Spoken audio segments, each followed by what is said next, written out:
Well, I like worms. After hours football debate for poachers, private eyes. Could I ask you something personal? And pole dancers. I'm not in market for business, love. Mike Graham's been all three at some point in his career. Oh, really, you great big sweaty bush idiot? And I'll tell you what, you were a better pole dancer than presenter, I can tell you that. The two Mikes on Talk Sport. Look at the light! Got plenty of time. No, we haven't. Look at yes, the time. you have. I can make time. No, You know, how do you make I can time? invent time. Can you?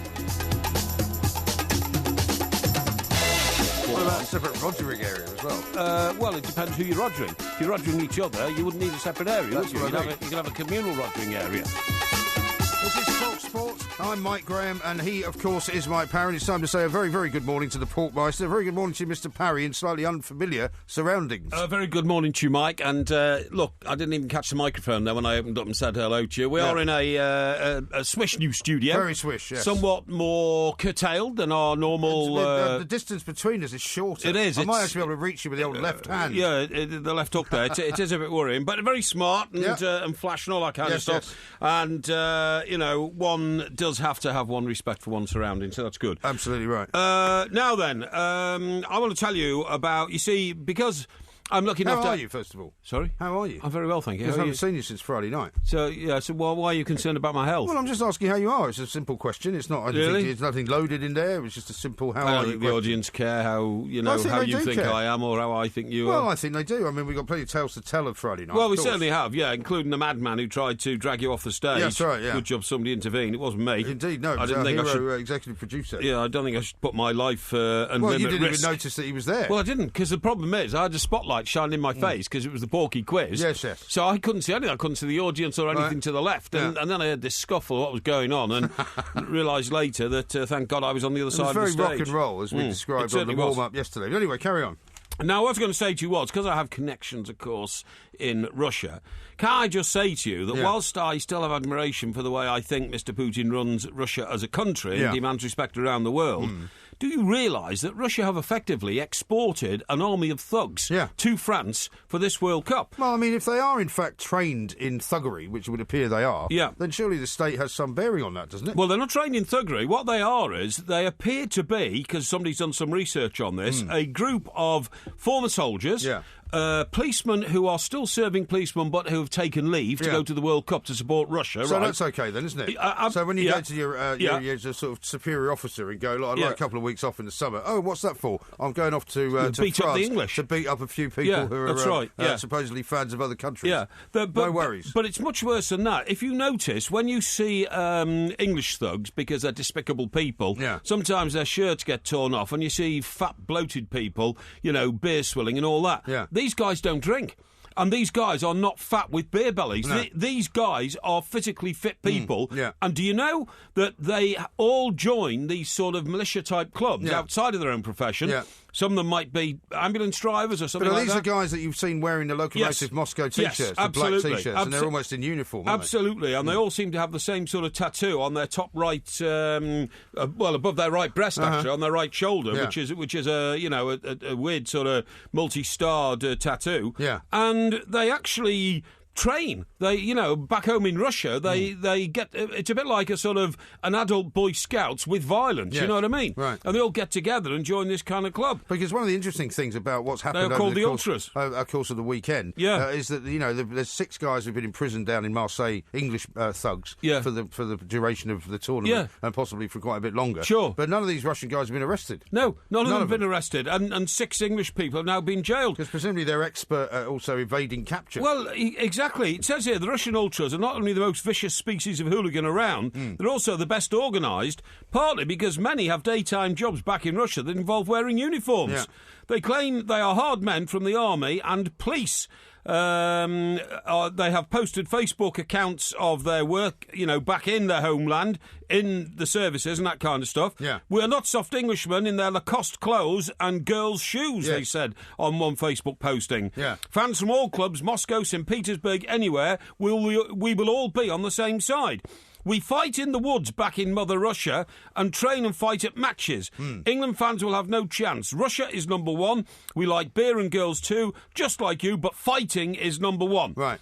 Well, the problem, of course, is... I mean, this is outrageous. As much as this has been going on, and as terrible as it was in the stadium on Saturday night, of course, what we've got to worry about is what's going to happen next at Lille and then in Lens, where England are playing Wales. Well, this is a terribly serious situation. Just to enlighten our millions of listeners, the England-Wales game is in Lens, on Thursday. Yes. But ever since that fixture was posted, the authorities have been telling English fans you might be better off for restaurants, bars and hotels in Lille, which is 20 miles away. Because it's bigger. Yeah, it's bigger. The only problem is, on the previous day, Russia are playing in Lille. Right. So all their people will be there. Yes. And that's, that's a very, very sort of complicated situation in which wants to find themselves when the potential for trouble is huge. Well, exactly. But, I mean, now that UEFA have said they've charged the Russian Football Union, haven't they? Yes. With various things. Yes. And they've actually made the suggestion to them, as well as to England. Yeah. If there's any more trouble between you lot, you're going to get kicked out of the tournament. Yeah. Well, I mean, is that realistic? I mean, you with your FA hat on. Yes. Is that a realistic sort of end game? Well, I hope it is, because to be honest, I came very close over the weekend to saying, but felt that it perhaps hadn't merited that. Yeah. That after seeing those very distressing scenes on the street, sorry, I'm banging the desk here because we're in a new studio. Yeah, don't bang the desk. Very distressing scenes in Marseille. Yeah. I even thought about the possibility of England withdrawing from the tournament. Yeah. Because when we take a football match abroad, that's one thing. Yeah. When we take a football match and it's accompanied by hundreds of thugs who are causing ruination in a foreign city, it may be as well to say, for our national pride, let's withdraw from the tournament and come back. Well, it's certainly not worth people getting hurt. And I mean, of course it's not. We've got a guy in a coma already. Yeah. For several other people who've been very, very badly injured. Yeah. So, I mean, it is not a pleasant-looking sort of next few days. No, it's not. If the Russians don't take any notice. No, I totally agree. David Davis, I saw on TV today talking. Now, David was once the executive editor of the FA. I worked with him at the FA. Yeah. And he's a highly respected, football official still around the world. He works for several different football associations around the world. And he's actually said, I don't think people realise how close we are to being thrown out of this tournament. Yeah. UEFA are going to get heavy with it. I presume that the idiotic English hooligans who got involved in all the stuff in Marseille before the Russians kind of got there, who some people have been seeking to kind of forgive back here, because I've had various instances on Twitter of people saying, don't you realise what the provocation was? Yes. Well, yes, there were local thugs. Yes, the Russians came into it a little bit later. But at the very beginning of the whole business, when the police moved in on these guys who were throwing bottles, that was purely and simply down to some bad English fans. Oh, yeah, I'm sure it was. There was a small minority of English fans there. Get back to these ultras as well. Another posting, one of them said, we see ourselves as an army and we photograph ourselves for social media websites, and we have... English hooligans used to be cool, and 10 to 20 years ago they are a role model for what we are now. Right. So they're just trying to take. And we talked about this on Sunday. A couple of people have said, why on earth is MG saying he hasn't seen it since Friday? Has he forgotten about the warm up? Which is a very good point. I totally forgot about the warm up that we did yesterday. We're also doing the warm up. You were still in a bladderation coma. Well, from I Friday. think the thing is that when we do these shows, it does sometimes take a little time to get over the effects of it. But as I said to you on the warm up the other day, Sunday. I mean, is there not a possibility that the English guys who will take this warning from Hodgson and Rooney, because they don't want the team thrown out of the tournament, the English thuggery will stop unless they meet the Russians? Well, yeah, but they're going to meet the Russians. This is what I'm saying. Well, I think that I know this would be a huge logistic operation, but somebody's got to do something. Russia are playing Slovakia in Lille at 2:00 on Wednesday. Yeah. Right? Uh-huh. Now, English fans have been told to go to Lille on that day and stay overnight for their game in Lens the next day, which is a much smaller town. Yeah. That means that the night after the Russia-Slovakia game, or the evening of the Russia-Slovakia game, there's going to be hundreds, if not thousands, of Russian thugs in Lille, where the English fans have been told to go, and which presumably they will now go to hotels pre-booked before the tournament. Well, it's an afternoon game as well, so 2:00 Russia play against Slovakia. So I mean, there's going to be an awful lot of time in the evening. That's what I'm saying for stuff to get going. By 4:00, if Russia get a bad result against Slovakia. But isn't it ridiculous that we're having to talk about this? I know. mean, what on earth have UEFA been doing? I saw Greg Dyke saying that on the back of the some of the papers this morning. It's disgraceful that UEFA did not, kind of see this coming. Yes. Well, why didn't the FA see this coming? Why didn't the FA talk about stewarding? Well, see what coming? Well, see the fact that there's no stewarding whatsoever inside any of the grounds at all. And, I don't think you can see that until the tournament starts. Well, but surely you can check things before they happen. Well, no, you would expect those grounds to be stewarded. You really would. Well, you would, but I mean, surely in expectation is not really often good enough. The trouble is, at the moment, without rubbing salt in France's wounds, France is in a state of utter chaos. Yeah, it is. I mean, politically, they're campaigning to try and stop the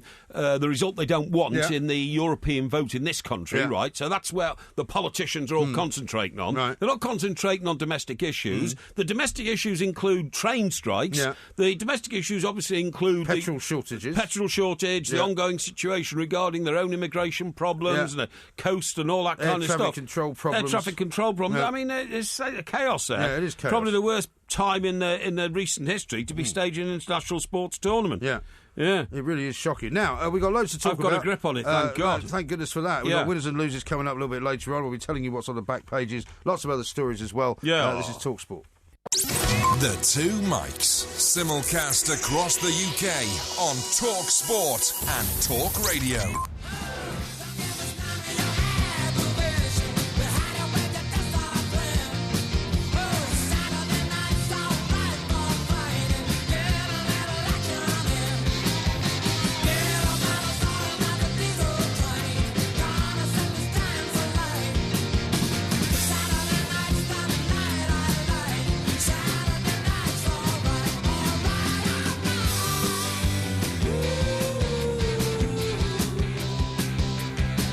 This is Talk Sport. We are the Two Mics. There will be a podcast coming out a little bit later on. Winners and losers, of course, as well. Yeah. This one from Adrian says, no way the FA could have foretold how negligent the stadium policing and stewarding would be. Well, I don't agree. I mean, I think if you're getting involved in a major tournament, you are at the very least expected to ask what the stewarding plans are going to be. Well, surely you assume they're there. They have to be. UEFA.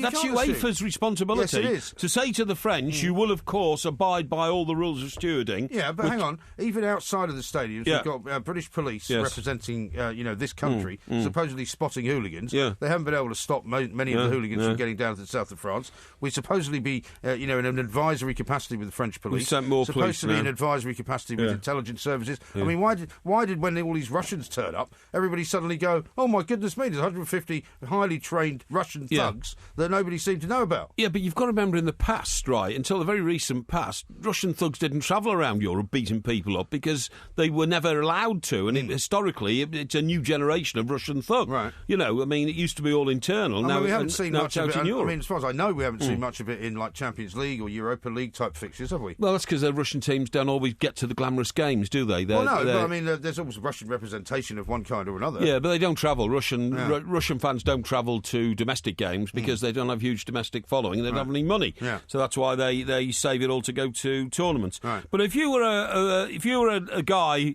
well, I mean, you are. You're a man. I am a guy.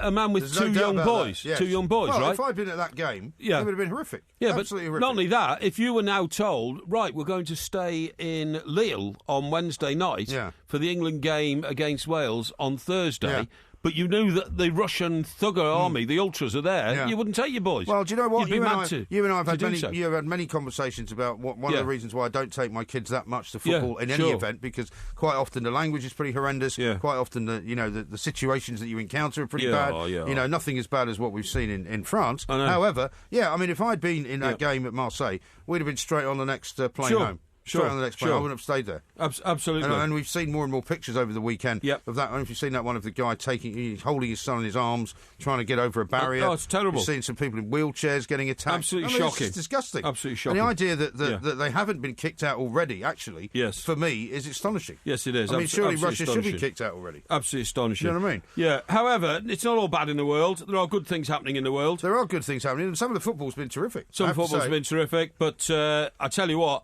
England are going to have to pull their socks up to get a result against Wales. You know why? Wales have got all the momentum. They've got what we call the big mo. That's true. And the big mo means the way the tide is running, okay? Yeah. And it's very, very hard to stop that tide. Enthusiasm. They've got 3 points, which will probably get them through to the next round if they don't get another single point, so they're very relaxed about that. More than likely. They've got the tournament's best player so far, Gareth Bale, who got like 9 marks out of 10 around Europe for his performance for Wales.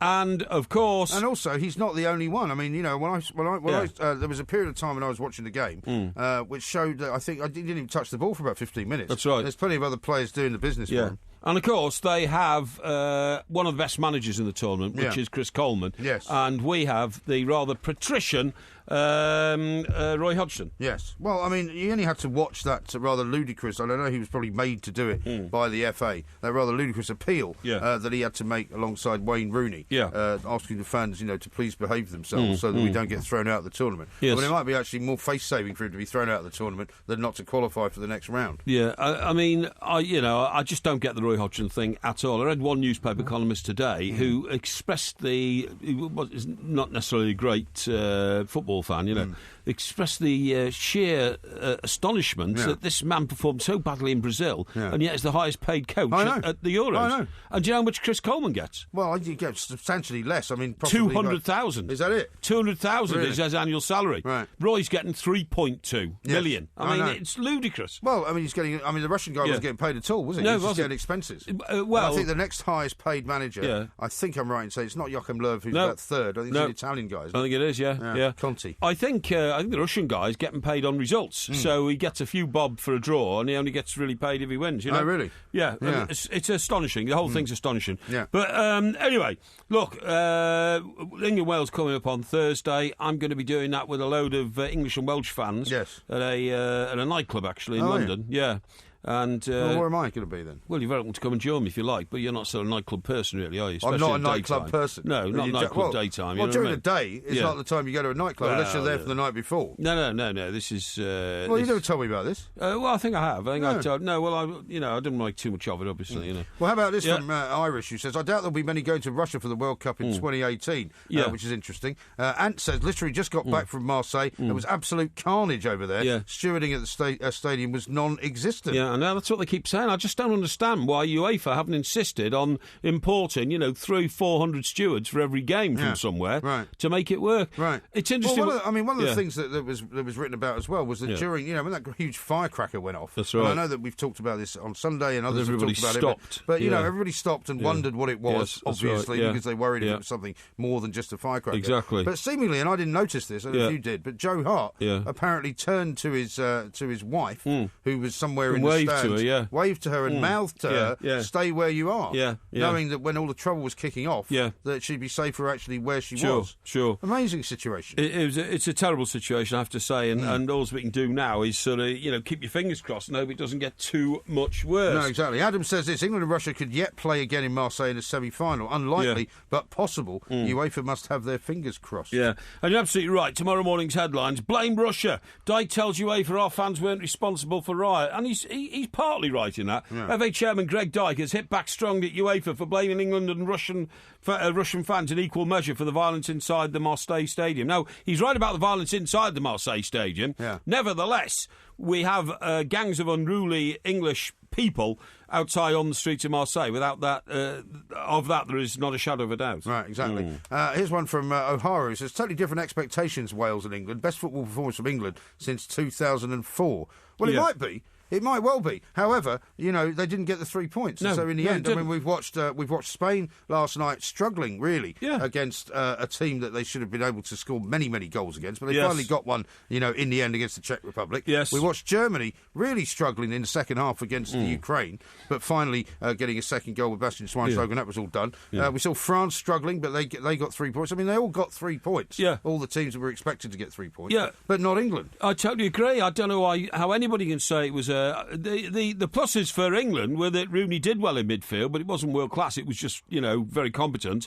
But the defence was shambolic for the Russian goal. At least 5 members of the team, Dele Alli, Milner, Joe Hart, the Liverpool fullback. Well, it was Chris Smalling as well. And Chris Smalling, the centre half, absolutely. But it's not his fault he's short, though. Well, it is his fault he's short. How is it his fault he's short? Well, it's his your fault you're short. No, but I am not England's centre half, and if I wanted to be England's centre half, I would think that at 5'8" and 3/4 inches high, I'm probably not tall enough to be England's centre half, so I would find myself struggling, right?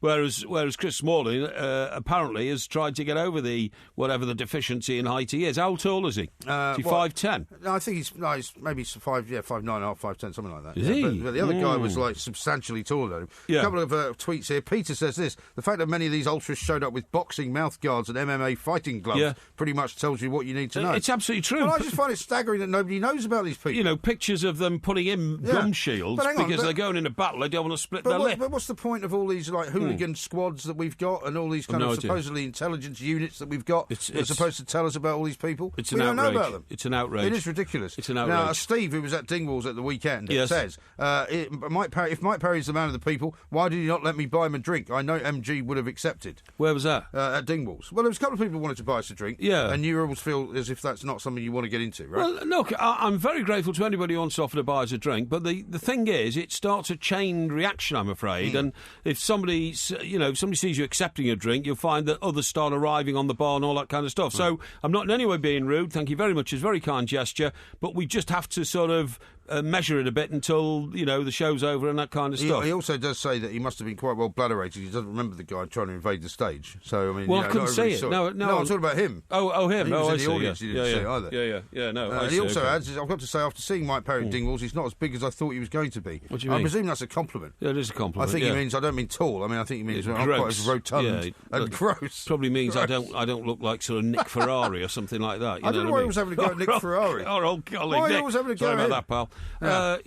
He's a rotund sort of a chap. Oh, yeah. Now, as I said, not everything in the world is wrong, okay? Hey? What about seeing Agnetha in public again for the first time in 30 years? I haven't seen her. I did. When? Isn't it fantastic? Well, what, she went at your gaff? No.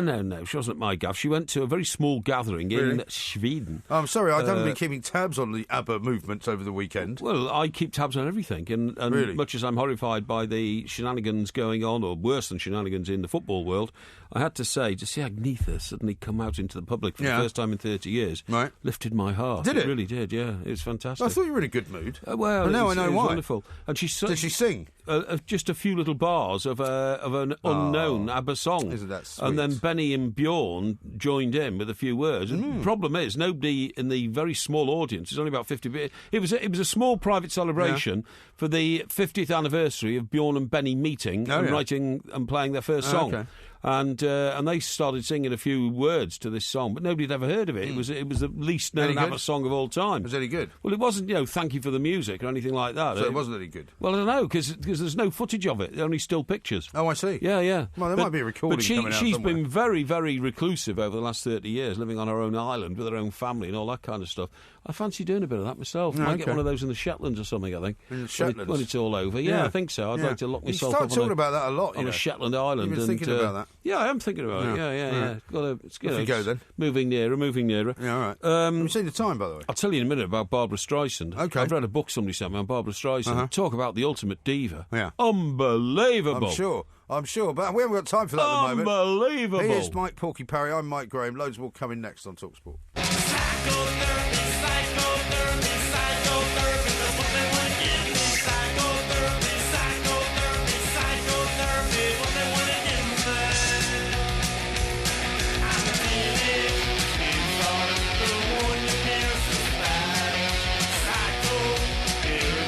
Actually, I've got a bone to pick with you, actually, about something you put out on Twitter earlier on. You know, it's winners and losers coming up. At the moment, I think you're winning it by 4.5 to 3.5, right? Yeah. But you also put out, I also won Heroes and Villains. Yes. But you know what we forgot to do yesterday? Forgot to announce the winner. We forgot to get, Chainbow to actually judge it. I know. So I don't know if you'll remember it for next week. But technically, you didn't actually win it. Well, I did. Well, no, you didn't win it. Well, nobody announced that I'd lost it. Well, nobody else had won it either. No, I don't agree. I think it was generally accepted by the millions that are listening that I won it. No, that's the delusional winning doesn't count. Delusional winning does not count. Do you remember who mine were? They were outstanding. Well, I don't remember who they were, but the fact is that you can't claim victory in something that hasn't actually been announced. Well, it's your fault then for not organising the tournament properly. Well, it was such a fast show because it was only 2 hours, to be honest. I mean, we were trying to squeeze so much into it. It's Speedy Gonzales, I agree. It's a bit difficult. Do you know what I've discovered as well in the England camp? Although I haven't really discovered it, I'm aware of it. It's only become clear to me now. Yeah. You know that when we went to Brazil and had the world's worst tournament, you know what I mean? Yeah. And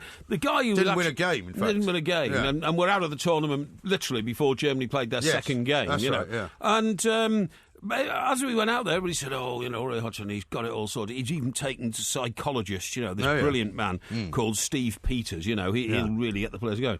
So Steve Peters had sessions with all the team. Was he not the guy that had sort of helped some people during the 2012 Olympics? All that kind of stuff, yeah. But he's supposed to be, this genius psychologist, anyway. So Roy Hodgson and Steve Peters between them managed to produce Mindsets for Players, which is the worst ever. Yeah. You don't believe that Steve Peters is with the squad now in France with Roy Hodgson. So, I mean, so he's we still don't around. seem to have learnt much in 2 years. So he's still around. Yeah, unbelievable. Yeah, it's slightly worrying, isn't it? Yeah. Irish one says, can Porky just shut up when it comes to the every 15-minute smoke break? Can he not see the time? What? That's a bit harsh. It is a bit harsh, says Russian ultras flew into Switzerland after being banned from France and drove there, is what I heard on the streets. Well, it wouldn't surprise me. It's hard. Well, I mean, France is a really porous country, isn't it? Yeah, it's not very difficult to get in and out of. No. And Trevor says, any comment on Brazil being knocked out of a Copa America by a goal so blatantly handballed into the goal? Yeah. Well, we will get to that later on. Indeed. And D says, Porky's whispering in hushed conspiratorial tones as he reminisces about seeing Agneta from ABBA. I know, it's fantastic, isn't it? Now, listen, do you think Martin O'Neill has actually become a parody of himself? Well, I have to say, after you gave him such a shellacking last week, that when I heard him talking after the game, I thought it was you. I thought it was you saying it. I thought he was taking the mickey out of me. Yeah. Because, do you hear what he said? It was a great performance. Brilliant. I know, it's ridiculous. It was exactly what you'd said. We dominated the game, outstanding. I am immensely proud of the team, of the players in that dressing room. Great, brilliant, outstanding. It was unbelievable. I know. I couldn't believe it. I know. It's going to be. I mean, it wasn't great, brilliant, outstanding. It was okay, but you drew. They did well to get the opening goal. Yeah. The own goal was a bit unfortunate, wasn't it? The own goal was a bit unfortunate. But then, I mean, those boys were great. They were playing the worst team in the group, weren't they? Yeah, exactly. Or if the worst they're team playing the team in the group where the only hope of them getting 3 points, I think, was against Sweden, wasn't it? They played tonight because now they've got two of the most difficult teams in the competition. Yeah. What, you mean Belgium and Italy? Yes, absolutely, yeah. Well, Italy look quite good, but Belgium don't. Well, Lukaku, I think, had no shots on goal, no assists, not very many touches of the ball. Yeah. Basically, but his head's all over the place. Played like a complete plank. His head's all over the place because he wants to leave Everton. What's the story with the man coming in to be the manager, by the way? Should we say announced in the next 24 hours? Well, can't say too much. You've been saying he's been going to be coming in the next 24 hours since a week ago Saturday. I'm telling you. What if he's not coming? Oh, he is coming, don't worry. Did you hear the story, by the way, that apparently he's only just come back from holiday? Yes. But not only has he just come back from one holiday, he's had 2 holidays with his family, right? Yeah. And apparently he's now in talks. Yes. But why did you keep saying he was in talks last week? Well, he has been. No, he's been on holiday. Yeah, but you get mobile phones and you can talk to anybody anywhere in the world. So why has it had to wait until now, then? What do you think of Barbara Streisand? I like her voice. Well, do you know what? She's not a bad actress either. No, I don't agree. What do you mean don't agree? The only film I've seen her in where she was any good was What's Up, Doc? No, was it? What? What's Up, Doc? What's Up, Doc? Yeah, it was a film I don't about. think that's what you mean, is it? A film about what's the name of the rabbit called? Disney. You mean Bugs Bunny? Bugs Bunny. It was a film about Bugs Bunny. She was not in Bugs Bunny. She was in What's Up, Doc? What's Up, Doc? That's the sound they make. I don't think you should be saying. What about The Way We Were? Have you not seen that?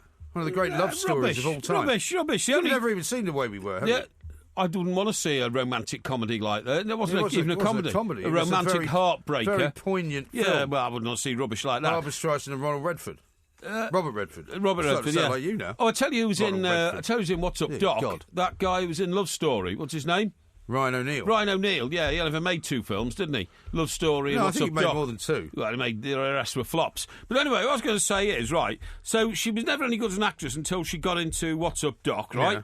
And she was no good as a singer until the Bee Gees came along and wrote her I Am a Woman in Love. I am a woman in love. I'm just reading anything. Right? I'm just reading the synopsis of What's Up, Doc, right? Yeah. So far, it hasn't mentioned Bugs Bunny. Oh, well, Bugs Bunny. 2 researchers have come to San Francisco to compete for a research grant in music. Right. The man seems a bit distracted, and that was before he met a strange woman who has devoted her life to confusing and embarrassing him. Yes. At the same time, a woman has her jewels stolen, and a government whistleblower arrives with his stolen top-secret papers. Right. There's still no mention of Bugs Bunny. Well, it's Bugs Bunny is... no, the expression... I don't think Bugs Bunny is in it. The expression, "What's up, Doc?" is a Bugs Bunny expression. Yeah. And that's what the film was named after. Bugs Bunny's not in it, though. Yeah, well, it's got a Bugs Bunny sort of element to it. You see what I mean? Do you know who the cast is, apart from Streisand and Ryan O'Neill? Right, go on. Madeline Kahn, who you might have heard of. Never heard of her. Kenneth Mars, I've not really heard of, but I recognise his face. Austin Pendleton. No, never heard of him. Liam Dunn. No, don't know him either. No. There we are. Despite that, she's made fantastic amounts of money. Somebody sent me this book. It's called... what is it called? It's called... Oh, Barbra Streisand, Redefining Beauty. Yeah. Right? And listen to this. Did you think she was beautiful? No, not at all. Why not? But I mean, I don't like commenting on whether women are good looking or not.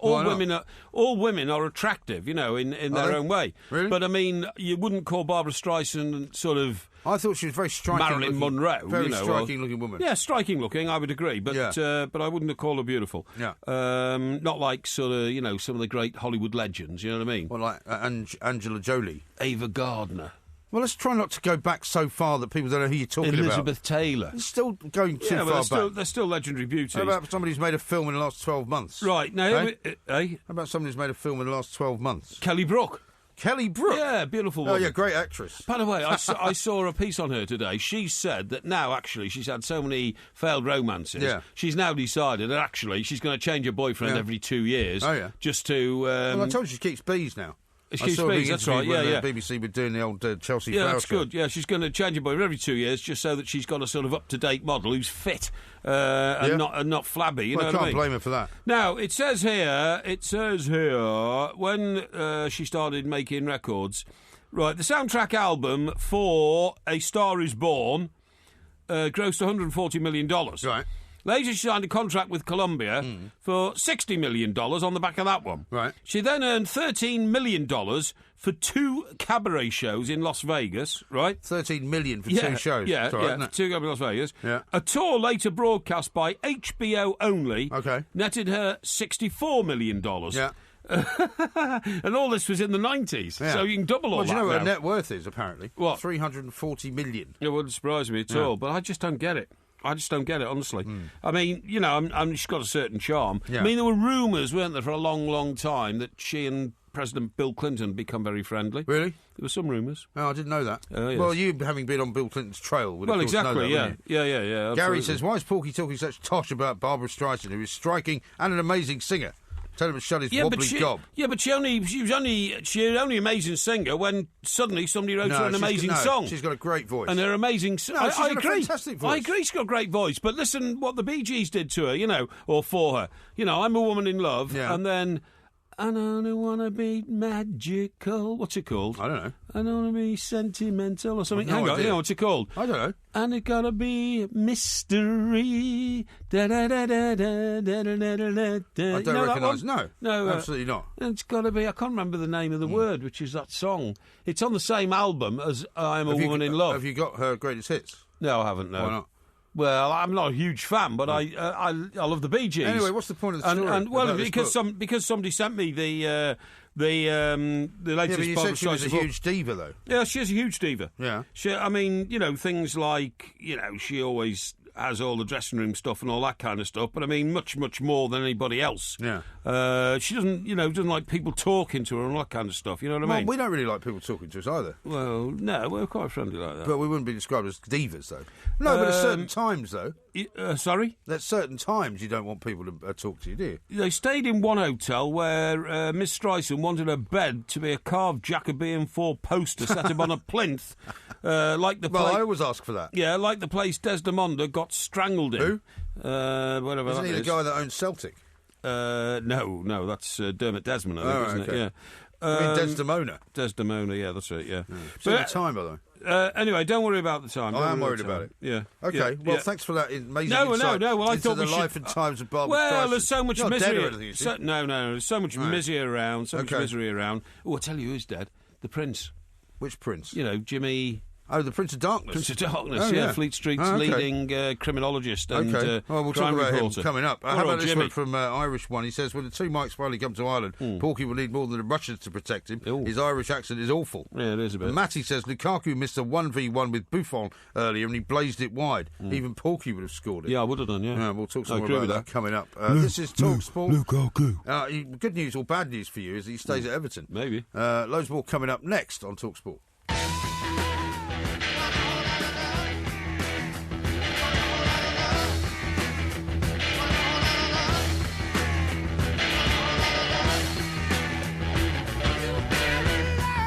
Talk Sport, we are the two Mikes. We'll have winners and losers coming up a little bit later on. There's a good one from James here who's tweeted at the two Mikes. Do you think there's a link between most of the Belgium team being Premier League stars and never being able to gel? Does it sound familiar? Well, it's not a bad point, that, is it? There are quite a lot of Premier League stars in the old Belgian team. Yeah, well, they are. Fellaini's there. Yeah, there are. Hazard is there. They're all there. They're all there. I totally agree. Yeah. But they've had that problem for a long time, haven't they? No, I mean, they are the modern-day Spain. Yeah. For decades, the Spanish team were individually fantastic players, and everybody said, they'll win the tournament. They won 2 Euros and a World Cup.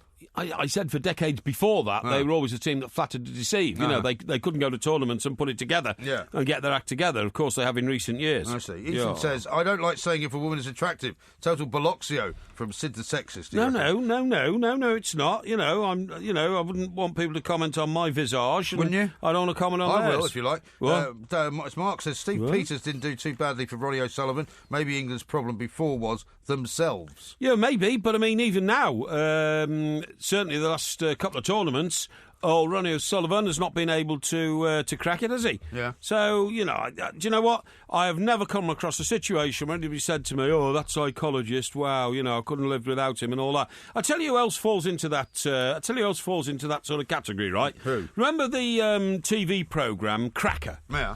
And that was with the fat guy. What was his name? You mean? I know who you mean. Yeah. The guy. Yeah, really Robbie Coltrane. Robbie Coltrane, that's him. A very successful actor. Yeah. Who starred in the Harry Potter films. He did. And lots of other stuff. Yeah. Very successful. But he portrayed a composite of a load of characters. Police had started employing profilers. Yeah. And the idea was that, these profilers would look at all the evidence and then psychologically evaluate the criminal, what sort of movements he was making, what he was thinking. With quite good results from time to time. Mike, I'm telling you, I've spoken to a leading, police source about it. Really? No profiler has ever led the police to a criminal, ever. Really? They can talk as much as they want. Well, they have in America. They have in America. I don't think they have. Because I used to talk a lot to the FBI guys who were always on the trail of serial killers, and they did. Well, if you say that in America, they have done. In this country, they have never, ever led the police to a criminal by trying to assess his character, his modus operandi, the sort of people he mixes with, where he could be, where he could be living, his background. It's never, ever happened in this country. Now they've given up using them, I think. No. We shall see. Mostly. We've got a guest to talk to now, don't you? Yeah, good. Sean St Ledger. Yeah, exactly. He used to play for Ireland, right? Yep. Because Ireland, of course, had a draw 1-1 with Sweden. Yep. And Martin O'Neill said he was very, very happy with their performance. Sean, very good morning to you. Welcome to the show. Morning, how are you? Yeah, morning, very Sean. well indeed. Sorry to keep you waiting there. My broadcasting partner here sometimes goes off on a tangent without making any sense at all. But hopefully we'll make some more sense now. I mean, we've seen an awful lot of action over the course of the weekend. Ireland got a reasonable point, you'd say, against Sweden. Martin O'Neill thought they were a bit unlucky. What did you think of the game? Yeah, I probably would say that everyone's disappointed in the Irish camp, really, going 1-0 up.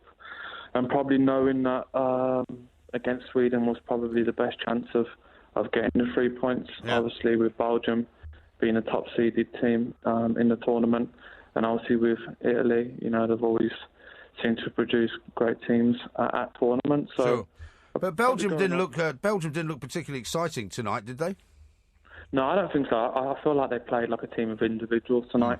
Rather, you looked at the Italians and they looked organised. They played as a team, and you probably wouldn't say that in this Italian team there's too many household names. Whereas in the past, you had your Del Pieros, your Baggios, people like that who everyone known worldwide, and probably in this tournament there's probably not too many. Well, I mean, it was quite telling, wasn't it, when the guy who scores a goal is actually plays for Sunderland, or he's out on loan from Sunderland, I think, at the moment. Yeah, of course, yeah, but still, I wouldn't say that if you look at Parlo in the last tournament, everyone worldwide was knowing him, but the man who's obviously on loan from Sunderland, I don't think too many people probably would have heard of him before of this tournament. Yeah, Sean, I think you've made the actually vital point here that if Ireland were going to get, the ego boost they needed, the morale boost they needed, it was going to have to come against the team they played last night. That's the only place they're going to get 3 points. And now, I'm sorry to have to say it, but your countrymen are really up against it, backs against the wall, uphill struggle to try and stay in that tournament. Yeah, it's obviously going to be tough. Obviously with Belgium on Saturday, but I feel like all the pressure's on Belgium here, more pressure than what there is on us, Really, Belgium has to go in the game, I think, looking to win it really more than probably what Ireland do, because the pressure's all on them. They're, obviously, like I said, the top seeds. And so, I feel like Ireland can be a bit more relaxed going into it. And, we've beaten Germany in the group stage, so... I'm not sure if you can ever be relaxed playing for Ireland when you've got Roy Keane standing sort of in the background. It's a very relaxing thought, is it? I'm not sure, I've only ever come across him. I've only been in one camp and he was good. He was very informative. And I'm sure that, his experience of playing in top-level games will obviously help all the players. Yeah, he's certainly informative, but I'm not sure if the information he's giving you is the sort of information you want to receive. Well, maybe Sean can tell us. I mean, if you were with him in a camp, I mean, because the image of Roy Keane is that he is this kind of terrifying figure. Is that not the way it is then?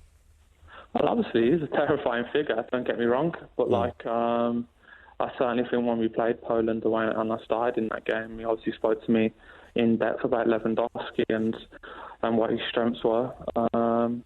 And obviously, as a defender, and it coming from him, someone who obviously he knows the game. Yeah. Like I say, he's played at the top level. It was obviously very good, Yeah. Sure, you've got to be pretty glad that, whether it's by accident or design, that the fans who are following the Republic of Ireland, who are great people, I've come across them many times on the road over the years, are fortunately not embroiled in the sort of troubles we're seeing in Marseille and other places. It's a shocking scenario, isn't it? Yeah, it is, to be honest. Obviously, it's not great. But the Irish fans are the best in the world. Yeah. I think they proved it in the last Euros. I think any time you go to Dublin or you go anywhere in Ireland, really, the people are exactly the same. They just want to have fun. They're very friendly. And like you say, I've seen lots of videos in, obviously, Paris, and I wish I could be there. Yeah, absolutely. Be anywhere but Marseille. You're absolutely right. Who's impressed you outside of this group, obviously? I mean, we've seen almost every other team play now. We've got Group F games today, which includes Austria and Portugal. Austria is supposed to be quite a hot team. Who have you seen that you like the look of? I know Germany probably wasn't, but I always think that Germany are always going to be strong with the players. I agree. And I feel like they're going to get stronger. During the tournament, I think Ozil's ball, first one started was different gear. It probably looked pretty simple, really, but no, I fancy Germany. I think they're going to be strong. I think the team with the biggest feel-good factor at the moment, Sean, is Wales. I think the manner of their victory, the fact that Gareth Bale was their talisman and he came up with the goods, the fact that Chris Coleman afterwards can proudly boast they're the only team from the British Isles who've got 3 points. I think they're feeling great, and I think England have got a real task ahead of them on Thursday. It's certainly a tough game, and obviously there's a huge rivalry involved in it. Yeah. Gareth Bale's vital to what Wales bring. But I was pretty impressed with how England played. That goal that they conceded can kind of happen to anyone, really. They kind of controlled and dominated the game. I wouldn't say Russia were too strong, but you can only beat what was in front of you. And I think it was unfortunate the way that.